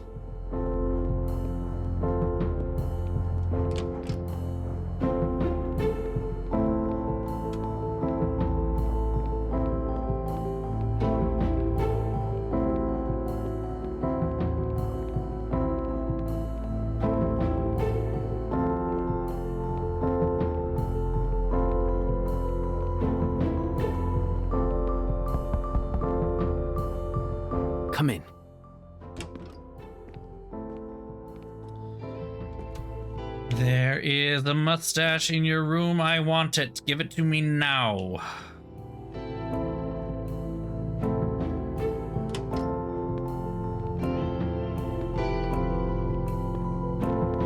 Aha! Final mustache. Treasure for my collection.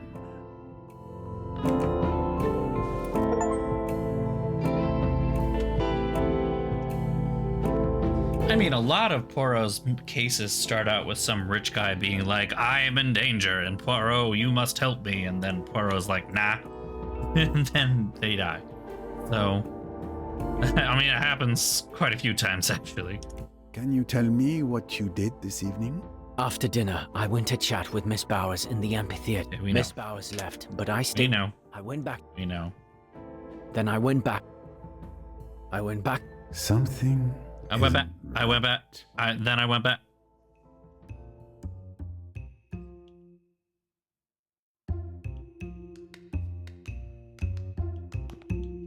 Sir, you are lying to me. Sir, I am not.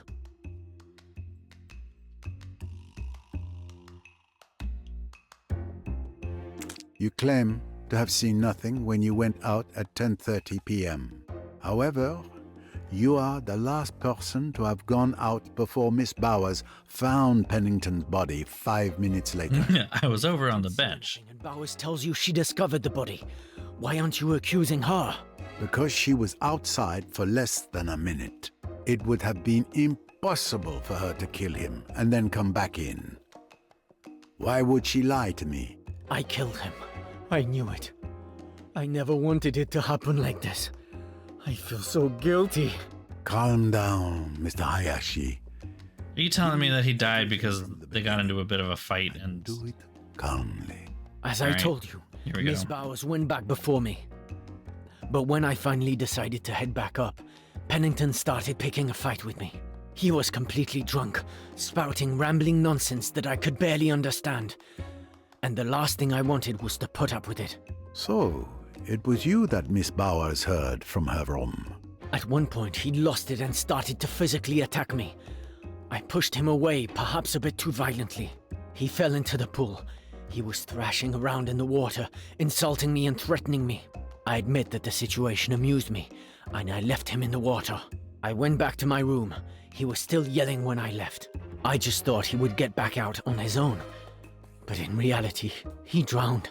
Are you Except sure we know he was alive when you left that him? he didn't die from drowning. Around 10 p.m., I started having doubts and felt a little worried, given how drunk he was.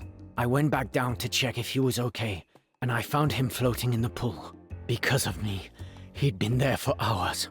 When I realized he was dead, I panicked and I went back up to my room. I mean, it technically aligns with some of the facts, but... Even though he seems honest when telling his story, some things don't add up with what I've discovered. Because he's go not over guilty. His testimony again.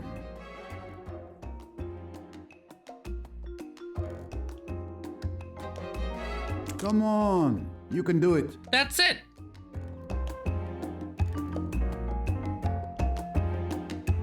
No, no, no.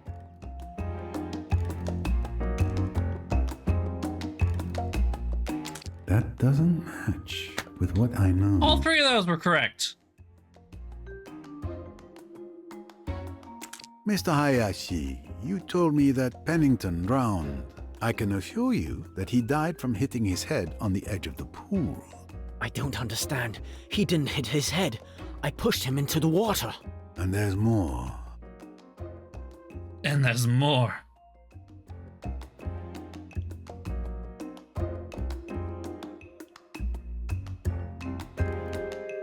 That doesn't align itself with what I know.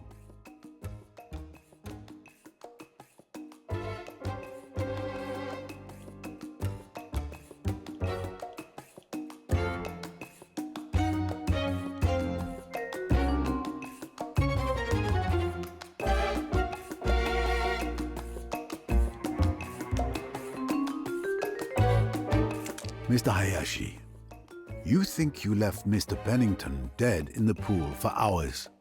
But if that were the case, Several people would have seen him between the time you pushed him and the moment you found him. However, I have no testimony that supports this. I'm lost. What are you implying? That I killed him when I went back the second time? I'm not implying anything. I'm stating facts. I'm telling you again. At 10:30 p.m., he was already dead. When I saw him, I tried to turn him over to check his pulse, but it was already too late. I remember the bottles he had put in his jacket fell into the water. I got scared. I put him back the way I found him and ran away. That's the absolute truth. A moment, please. Bottles? What bottles? He had been drinking the whole evening. He was so drunk that he even put 2 empty champagne bottles in his jacket. But why didn't you tell me that earlier? I don't know, because I didn't think it mattered, I suppose. Ugh. Come on, Mr. Poirot. What difference does it make that he had bottles in his jacket? He was drunk. Mr. Hayashi, it changes absolutely everything. Does that mean you believe me? It would be different if I didn't, but time will tell. That was such a non-answer.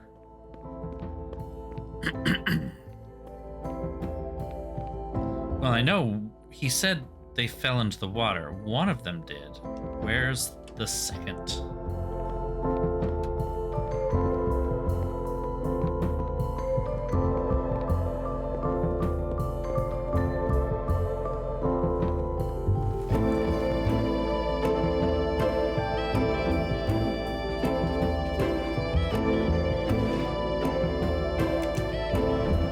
I'm going to need that.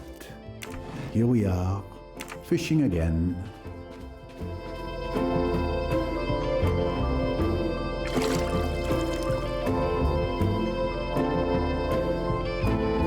This is the bottle Mr. Hayashi mentioned. Let's see what it can tell me. What is that? What is that?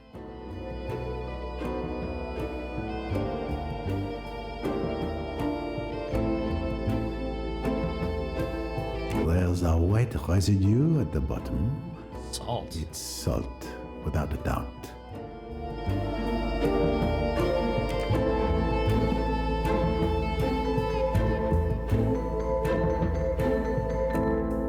Salt.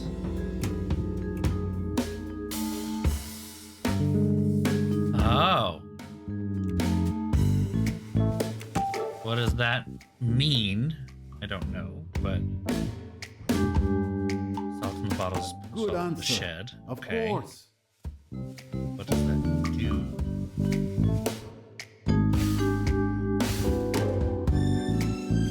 Two bottles.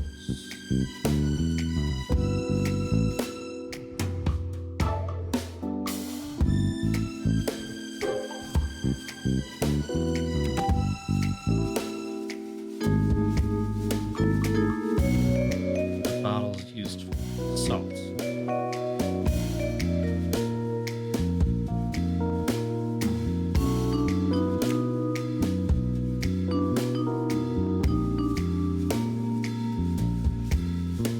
One of them has salt.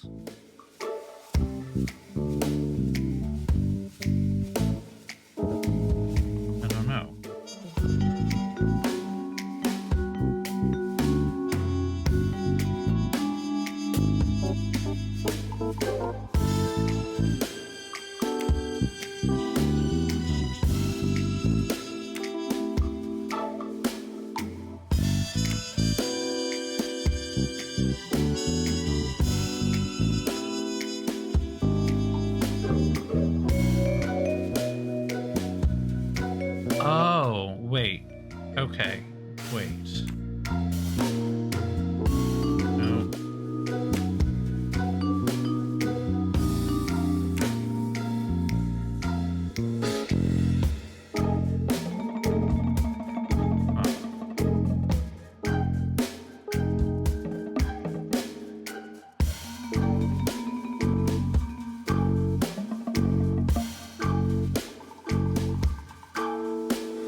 must be in contact with the body in order to sink it.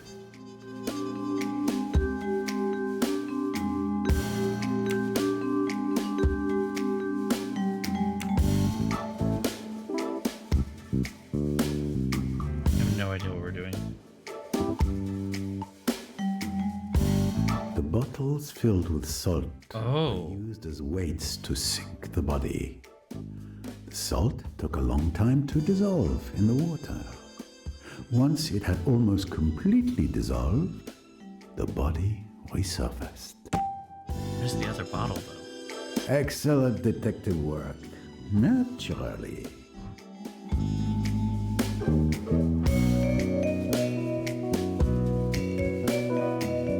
Okay, so...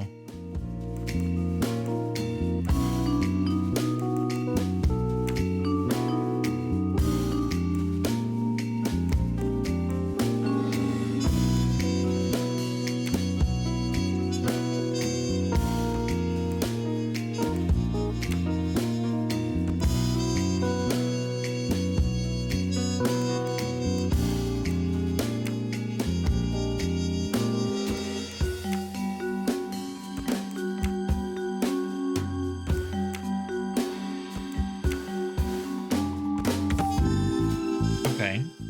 All right.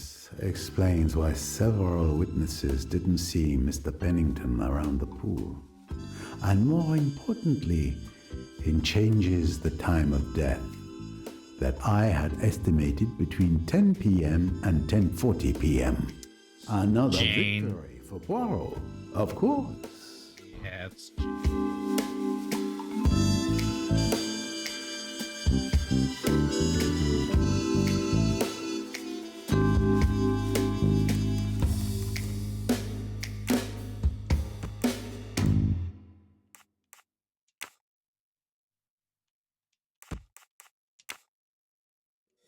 Dinner argument.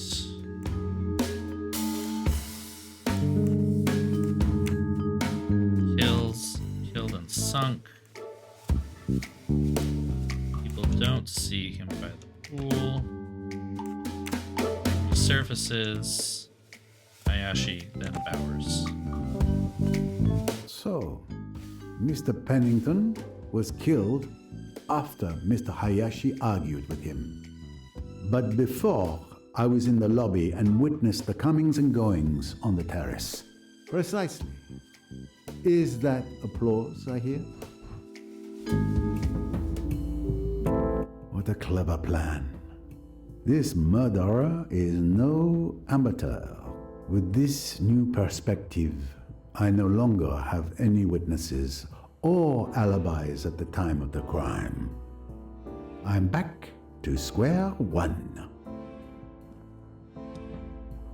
Okay, well, I guess we have to interrogate everybody again. That's what it is. I might again. That happens to me a lot. I still miss that Poirot.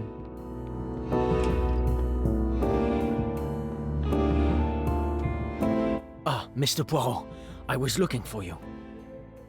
Voila, you have found me. I remembered what Pennington said to me during our argument. I'm listening. At the time, when he threatened to kill me, I didn't understand.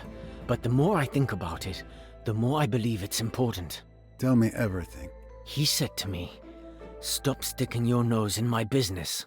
You're lucky Riquetti isn't around anymore. He would have taken care of you." Well, it seems like Pennington and Riquetti knew each other, doesn't it? It does, indeed. Thank you, Mr. Hayashi. Glad to have helped you. Pennington murdered. Pennington and Riquetti knew each other. The clues are coming together.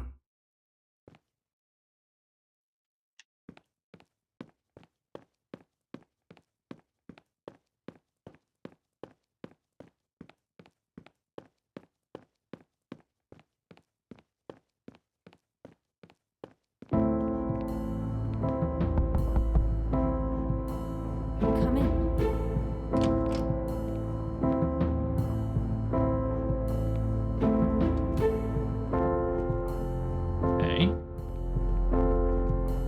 Nobody has anything to say to me, I guess? Just talk to him.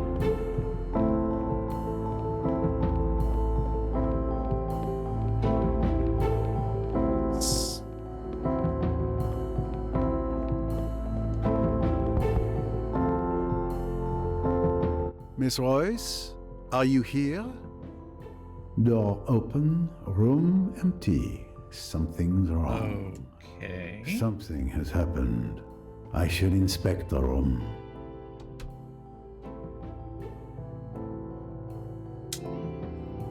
Let's see here. Clock is broken. Stopped at 8:53 p.m. How about that? This door's not locked. It's been put back in place, but it must have fallen to the floor. This document must have come from Ricchetti's satchel. But where is the rest? And where is the satchel?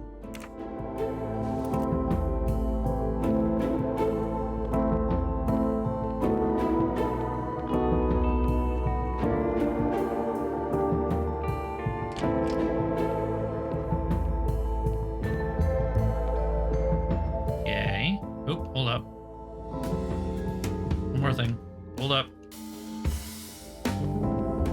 Miss Royce taped some things to the wall. Evidence cards, clues. What did she discover?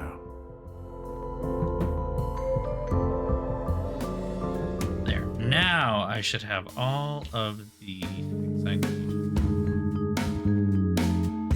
Lamp has been broken.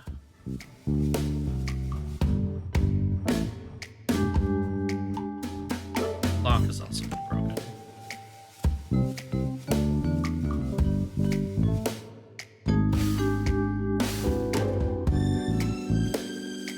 Ransacked? Exactly. I'm right.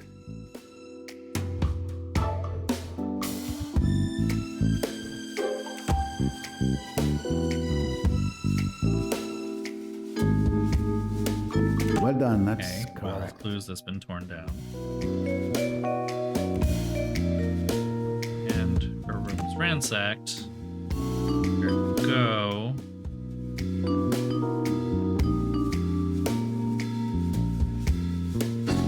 Discovered something in Guido Ricchetti's papers that Well infuriated done. her. Okay. Andrew Pennington is related to Guido Ricchetти. Of course. Discovered something about Pennington.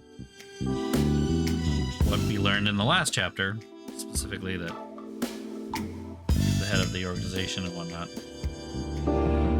Now I need to talk to Jane, but Jane is not here.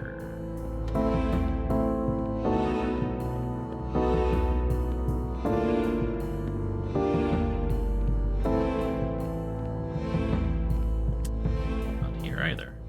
Stuck.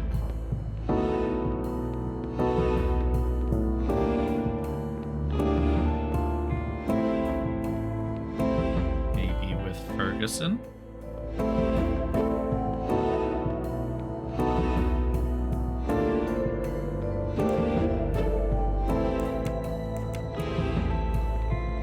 Yes.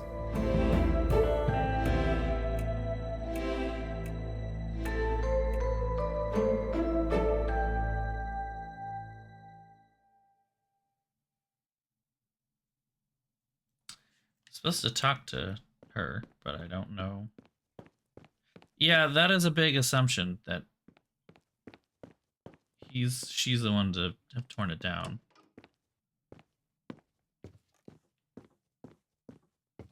Okay.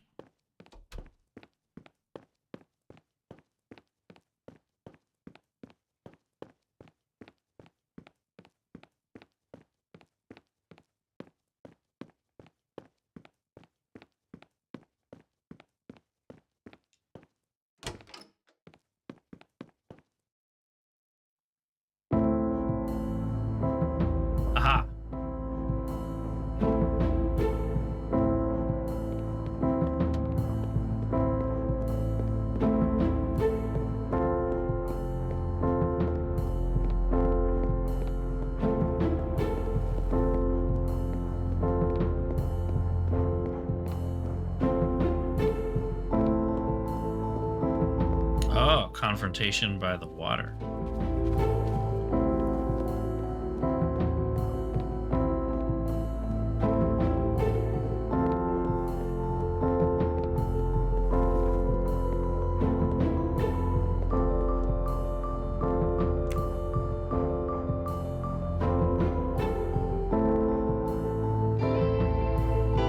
You know, Miss Royce, the last time I spoke to someone on this bench, she had the same sad and defeated look.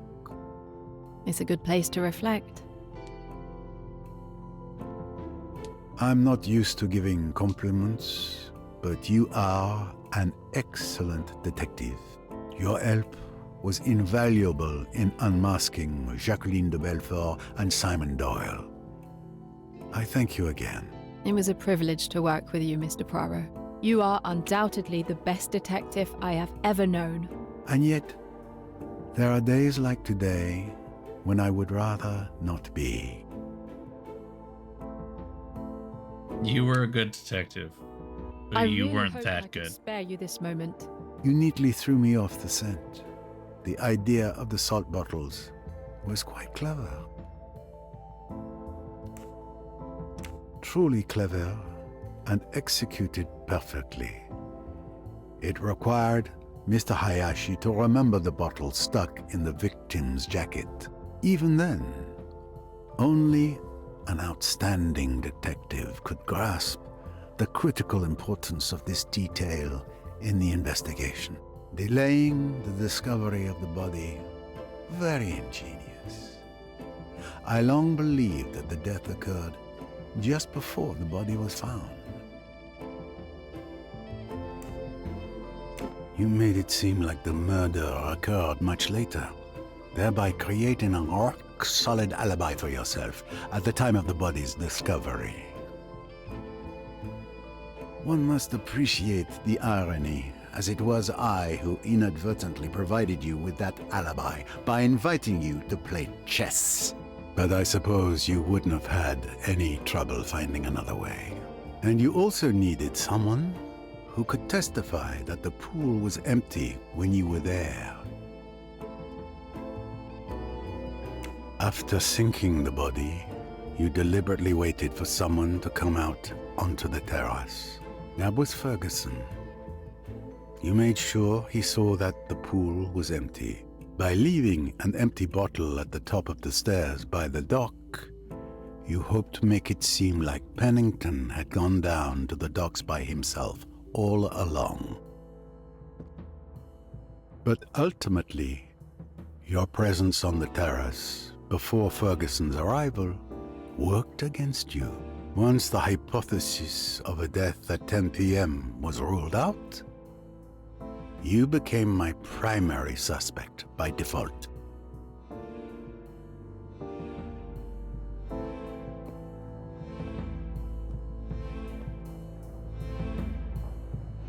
You know, the how in a murder is important. But for me, the key point is why.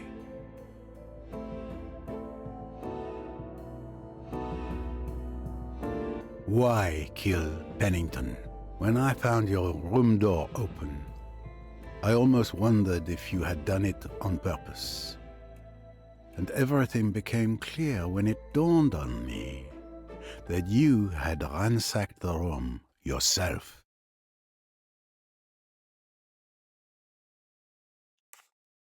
My theory is that you discovered something in Ricchetti's papers that made you furious.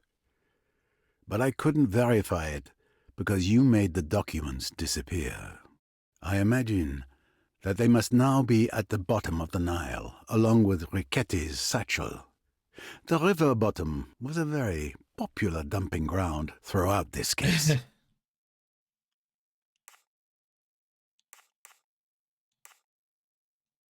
My belief is that you discovered Pennington was connected to Emmy's murder. And that drove you into a rage. That bastard. He was the one who ordered Ricchetti to kill my Emmy. When I realized that, I lost it. Explain to me what happened. Don't try to humour me, Mr. Poirot. I know very well you've already figured it out. Perhaps, but I'd like to hear it from your perspective, if you would indulge me. Very well. All right. When I realised, I lost it. I turned my room upside down, ripped everything apart. I stormed downstairs to find Pennington. He was completely drunk and laughed in my face, mocking Emmy when I confronted him. He said I could never prove it. But of course, it was never my intent to prove it. I pushed him with all my strength. He fell on the edge of the pool and that was it. Flesh hitting concrete. It's a shame it came to that. I'm sorry. I could say I never meant to kill him, but in truth, I don't regret my actions. I suppose you're going to turn me into the police now?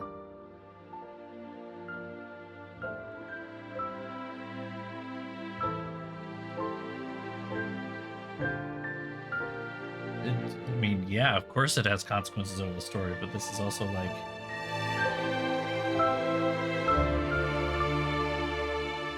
apparently there is an 100, like to get 100% achievement, you've got to pick both, so you got to replay this twice anyway.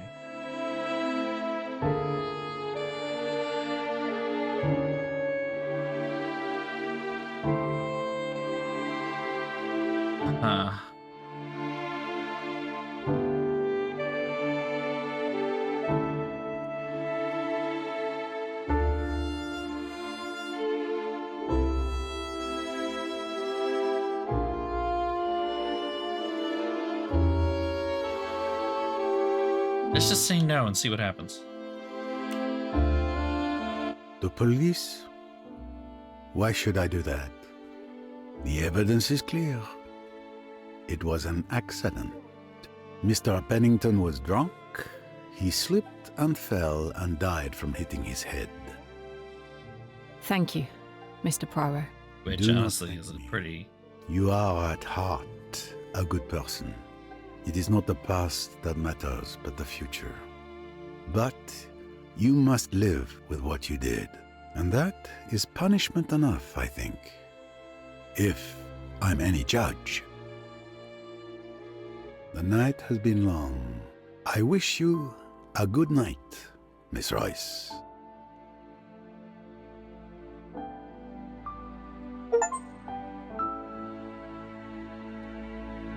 Okay.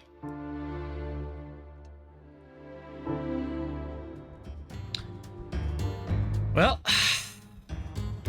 interesting. As far as endings go, both epilogues are kind of okay. Not like the best, not the worst kind of a deal. I don't know. The ending of the original novel and when we got the double suicide thing, that was more poignant and felt like a proper ending still. I will say, this was handled better than Murder on the Orient Express. It was done better. So I will give them that.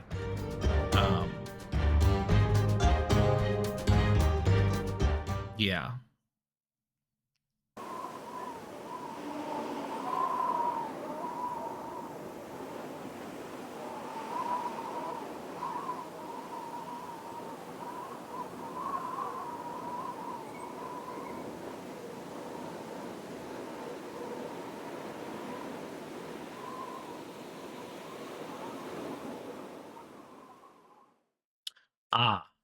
Okay.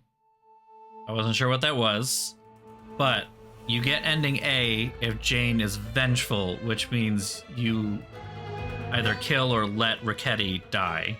Or either kill Ricchetti or let Ricchetti die. So that was Ricchetti's necktie thing. That makes sense now. Alright, let's unlock whatever that big door for the big mustache thing is, because that's all I wanted to do with the mustache. Get the last couple of these. Oh, wait, we need our soundtrack. I'm not gonna lie, I've actually added this song to my playlist. It is kind of great. I wish it were a little better in the mid part, but that beat drop right at the beginning is just fucking great.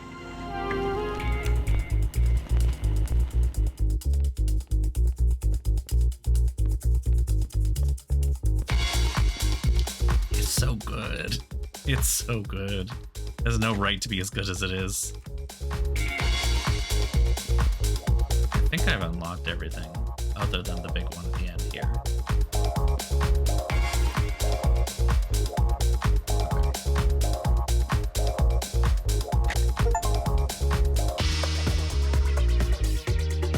Oh, that's neat. Okay. Modern Poirot from the last game and 70s Poirot from this game. Cute. Okay.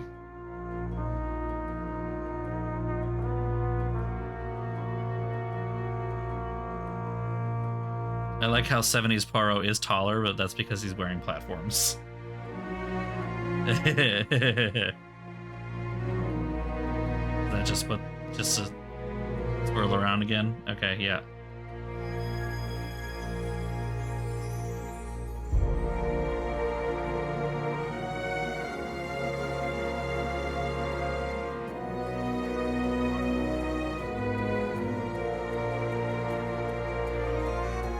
Okay, well,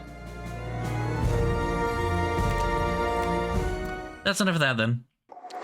Well, that is the end of the game. We finally made it. Wow. Oh, that was a lot. How critical Ferguson was for being upset about Cornelia lying, not believing she actually liked him. I mean, okay, so that is the big change from the novel to this. And at first I thought it was because they were taking a maybe bit more feminist approach to it, which I was going to appreciate. I did get all the records as well. Yes. So that was not quite a 100%. In order to 100%, you got to do a couple of other things. I'm not looking to 100% achievement stuff this, but whatever.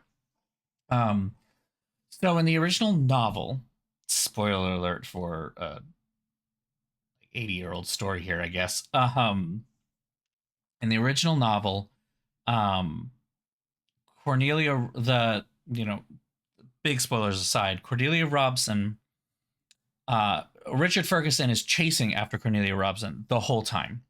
Like, he's just trying to get her, but in the worst, most like negging way possible. Like his whole thing is like insulting her and being an asshole to her and expecting her to just like do stuff with him afterward. He literally comes up, it's like, you look like a cow, go have a drink with me, shit like that, right? And of course, like, she just basically rebuffs him at every single opportunity because she's like, he's terrible, he's an awful man. And it seems as though like there may be a possibility they get together at a certain point. But Marie Van Schuyler basically puts her foot down and is like, no, I won't let you. Basically, like, Richard Ferguson basically is like, I want to marry her. And Marie Van Schuyler, as the cousin, but like kind of elder, not mother figure in this case, I guess you could say, is like, no, I won't let you marry my cousin. You're too lower class or whatever. Like, she should only marry someone that's like at or above her station. And as like a hippie communist, you're not worth my time. And then Poirot reveals that Ferguson is actually a member of the Dawlish family and is actually secretly noble and incredibly wealthy. And that's when Marie Van Schuyler changes her mind and is like, oh no, you can actually marry her, that's okay. And then Cornelia Robson basically comes out and is like, oh, by the way, Dr. Bessner and I are going to get married. And basically just like leaves Ferguson and her cousin Marie like just both flabbergasted and like stunned. And the whole thing is like, throughout the whole novel, Dr. Bessner is basically like praising her at every single opportunity because he's like, she's such a lovely thing. Like, she's wonderful. She looks beautiful. She's, like, and all the things that Marie Van Schuyler like shat on her about like, and because this wasn't also necessarily in this thing, Marie Van Schuyler, her cousin, her elder cousin, is like, you're too plain looking, you're too big, you're too, you're just like criticizing everything about her between appearance and behavior. But everything that she's criticized about, Dr. Bessner is like in love with. So like at the end it is kind of like a secretly like, oh, actually no, she ended up making a choice of the person who actually loves and respects her, and left the person who shits on her on a regular basis because she holds the purse strings, and also left the guy who's a giant asshole to her. Like, she did the right thing. But I was thinking, like, it does still kind of come across a little bit like the only way that she can go off and have her own life is to go be with another man. So I was kind of hoping that maybe it was going to take them a little bit of a bent where it was like she finds a way to get away from Marie Van Schuyler, but also rebuffs Richard Ferguson, Dawlish, whatever, the whole time. So that's not what happened. Obviously, you just watch that. But yeah, that's the big change that they made in order to make these two endings possible. The first one, especially the ending we played through first, especially where she was the killer. I did think it was a little interesting because there is nothing in her in the original novel about her coming from a ruined family, just that she is the poor relation of this wealthy woman, Marie Van Schuyler, and Marie Van Schuyler has taken her on as like pet project kind of deal. So not like destroying the character's background, but definitely embellishing on it. I do think it was still definitely done better than the last game.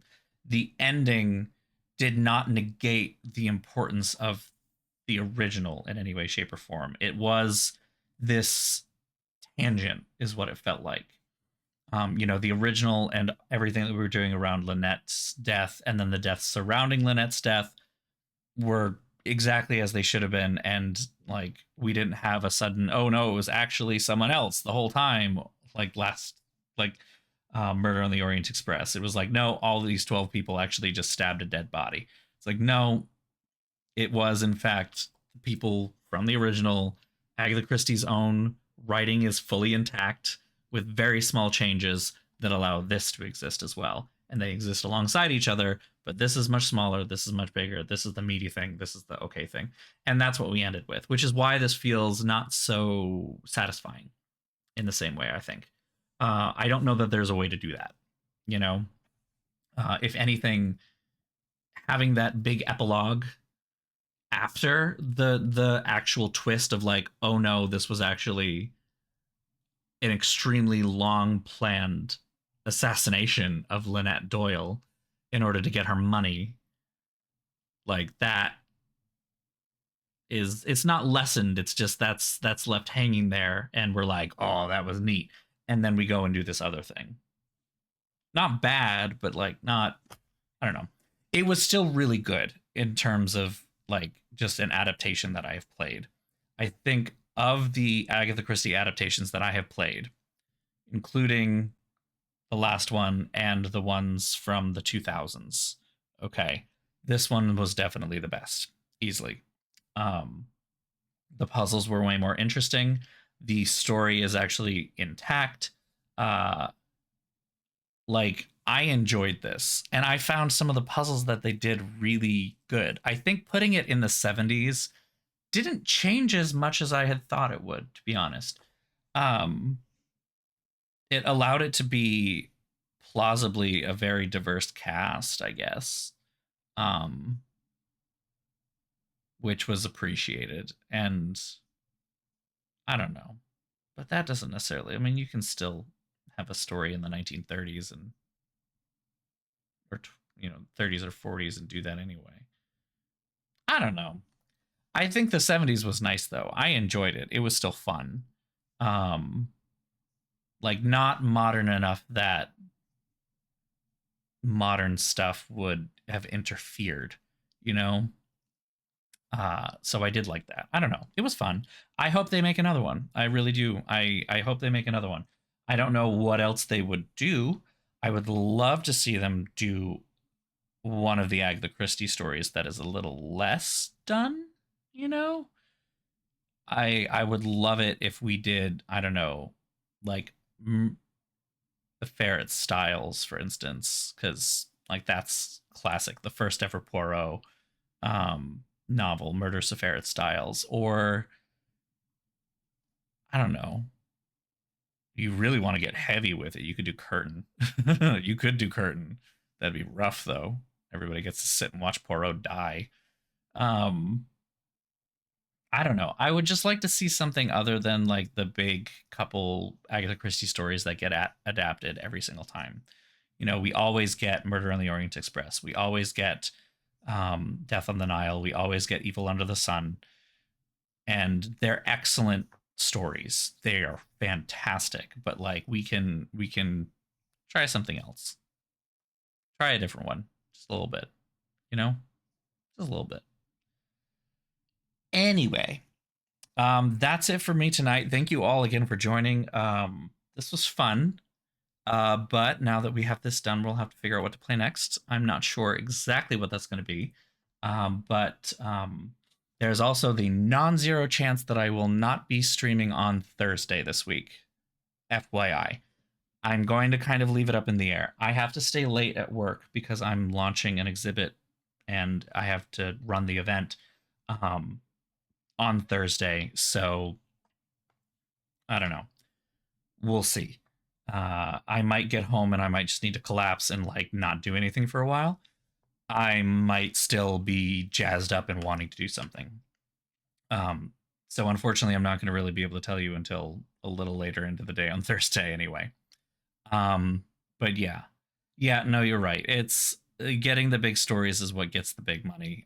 It gets the attention. You know, if you do Murder on the Orient Express, if you do And Then There Were None, like everybody kind of knows those stories. And in some ways that I feel like is part of the problem is we all kind of know these stories. And so that's why they're trying so hard to adapt them in such a way that changes them, makes it more interesting so that we don't expect what we're going to see. And I'm like, if you do one of the lesser known ones, like hardcore fans like me are going to know, but you could just do like a straight adaptation of some of these, and most people who like vaguely are aware of Agatha Christie but haven't read any of the books and haven't watched the shows aren't gonna know it. Like it's not pretty much nothing else has been made into a full-length movie. It's literally just the only movies that are out there are the Murder on the Orient Express, the two adaptations, Death on the Nile,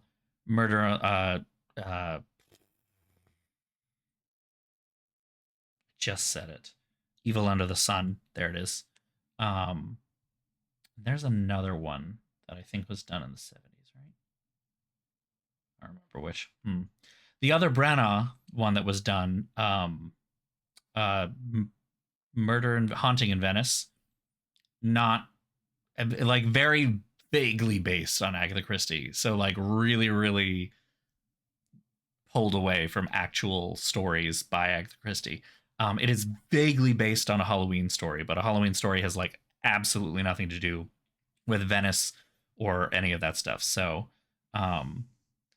it's like, well, that's the thing. Yeah. Haunting in Venice, the Branagh adaptation is not a straight adaptation in any way, shape, or form. Like it is so divorced from it that it feels like a totally original story to me. When I watched it, ironically, that made it the most engaging and interesting of the Branagh trilogy so far. Because I hated his adaptation of Murder on the Orient Express deeply. Like it really truly infuriates me because he made Poirot into like this sexy action character, and I'm like, stop what you're doing. Death on the Nile was like better, but still a little too sexy, a little too je ne sais quoi. And then you've got Gal Gadot and her fabulous acting and line delivery. Enough champagne to fill the Nile. Like you could drive a truck through the pause. But then Haunting in Venice, like excellent casting work. First of all, okay, like Ariadne Oliver makes an appearance in that. If you don't know, and again, this is just the movie that they decide to make their own thing. Ariadne Oliver, who, if you don't know who she is, she's supposed to be Agatha Christie's like skewering of herself. She is Agatha Christie's stand-in in some of her own stories with Poirot, where she basically makes fun of herself for the whole book. She is a mystery writer. She has this funny little European detective that she just doesn't know how to write half the time because she's just like, everyone loves him and I hate his guts. It's literally just a way for her to like vent her frustrations about writing Poirot in a Poirot story. But she's also like a bit of a bumbling mess. She's brilliant, but she's a bit of a mess. Like everywhere she's going, she's always eating apples, and like apples just like fall out from her coat, and she's just like tripping over them basically. And they cast Tina Fey. Like, honestly excellent. Honestly, like it was great. They cast Tina Fey. Yeah, Haunting in Venice was actually a good not adaptation. That's the thing. It's just not an adaptation. It is so very, very far removed from the base of a Halloween story that it just like it doesn't work. I don't know, whatever. It doesn't work as an adaptation, but as an original story with Poirot, it's actually quite good, I thought. So, you know, if they want to make more of those, I'm okay with that. But if they want to try and like adapt more of the original story, the original Christie stories, and do it the Branagh way, I'm not interested. Thank you very much. But if these guys, Microids in France, want to do another Agatha Christie, I would be 1000% down for that. Let's see. It was 2023 when they released the last one. It's 2025 now. Theoretically, in 2 years, we could get another one. Just saying. Just saying. I wonder if they've announced anything. Probably not by this point.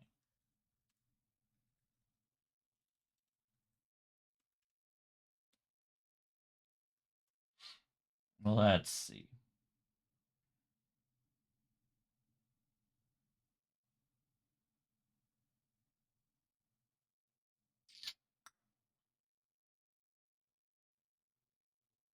No, that's about.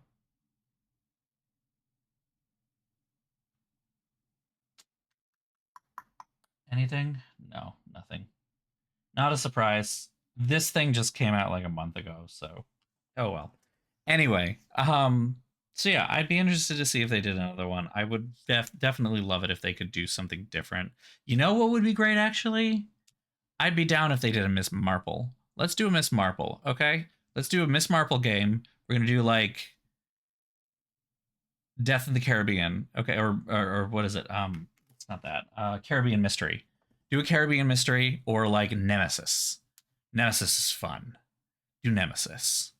Like, do something like that, you know? Anyway, that's it for tonight. Thank you again for joining. I gotta head to bed, so take care, everyone.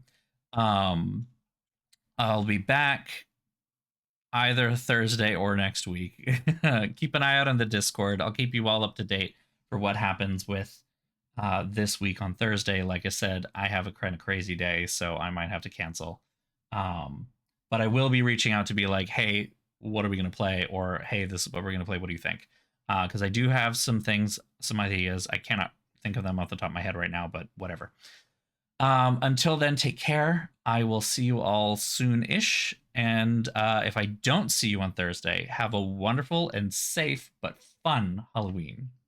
All right, everybody. Take care. Bye-bye.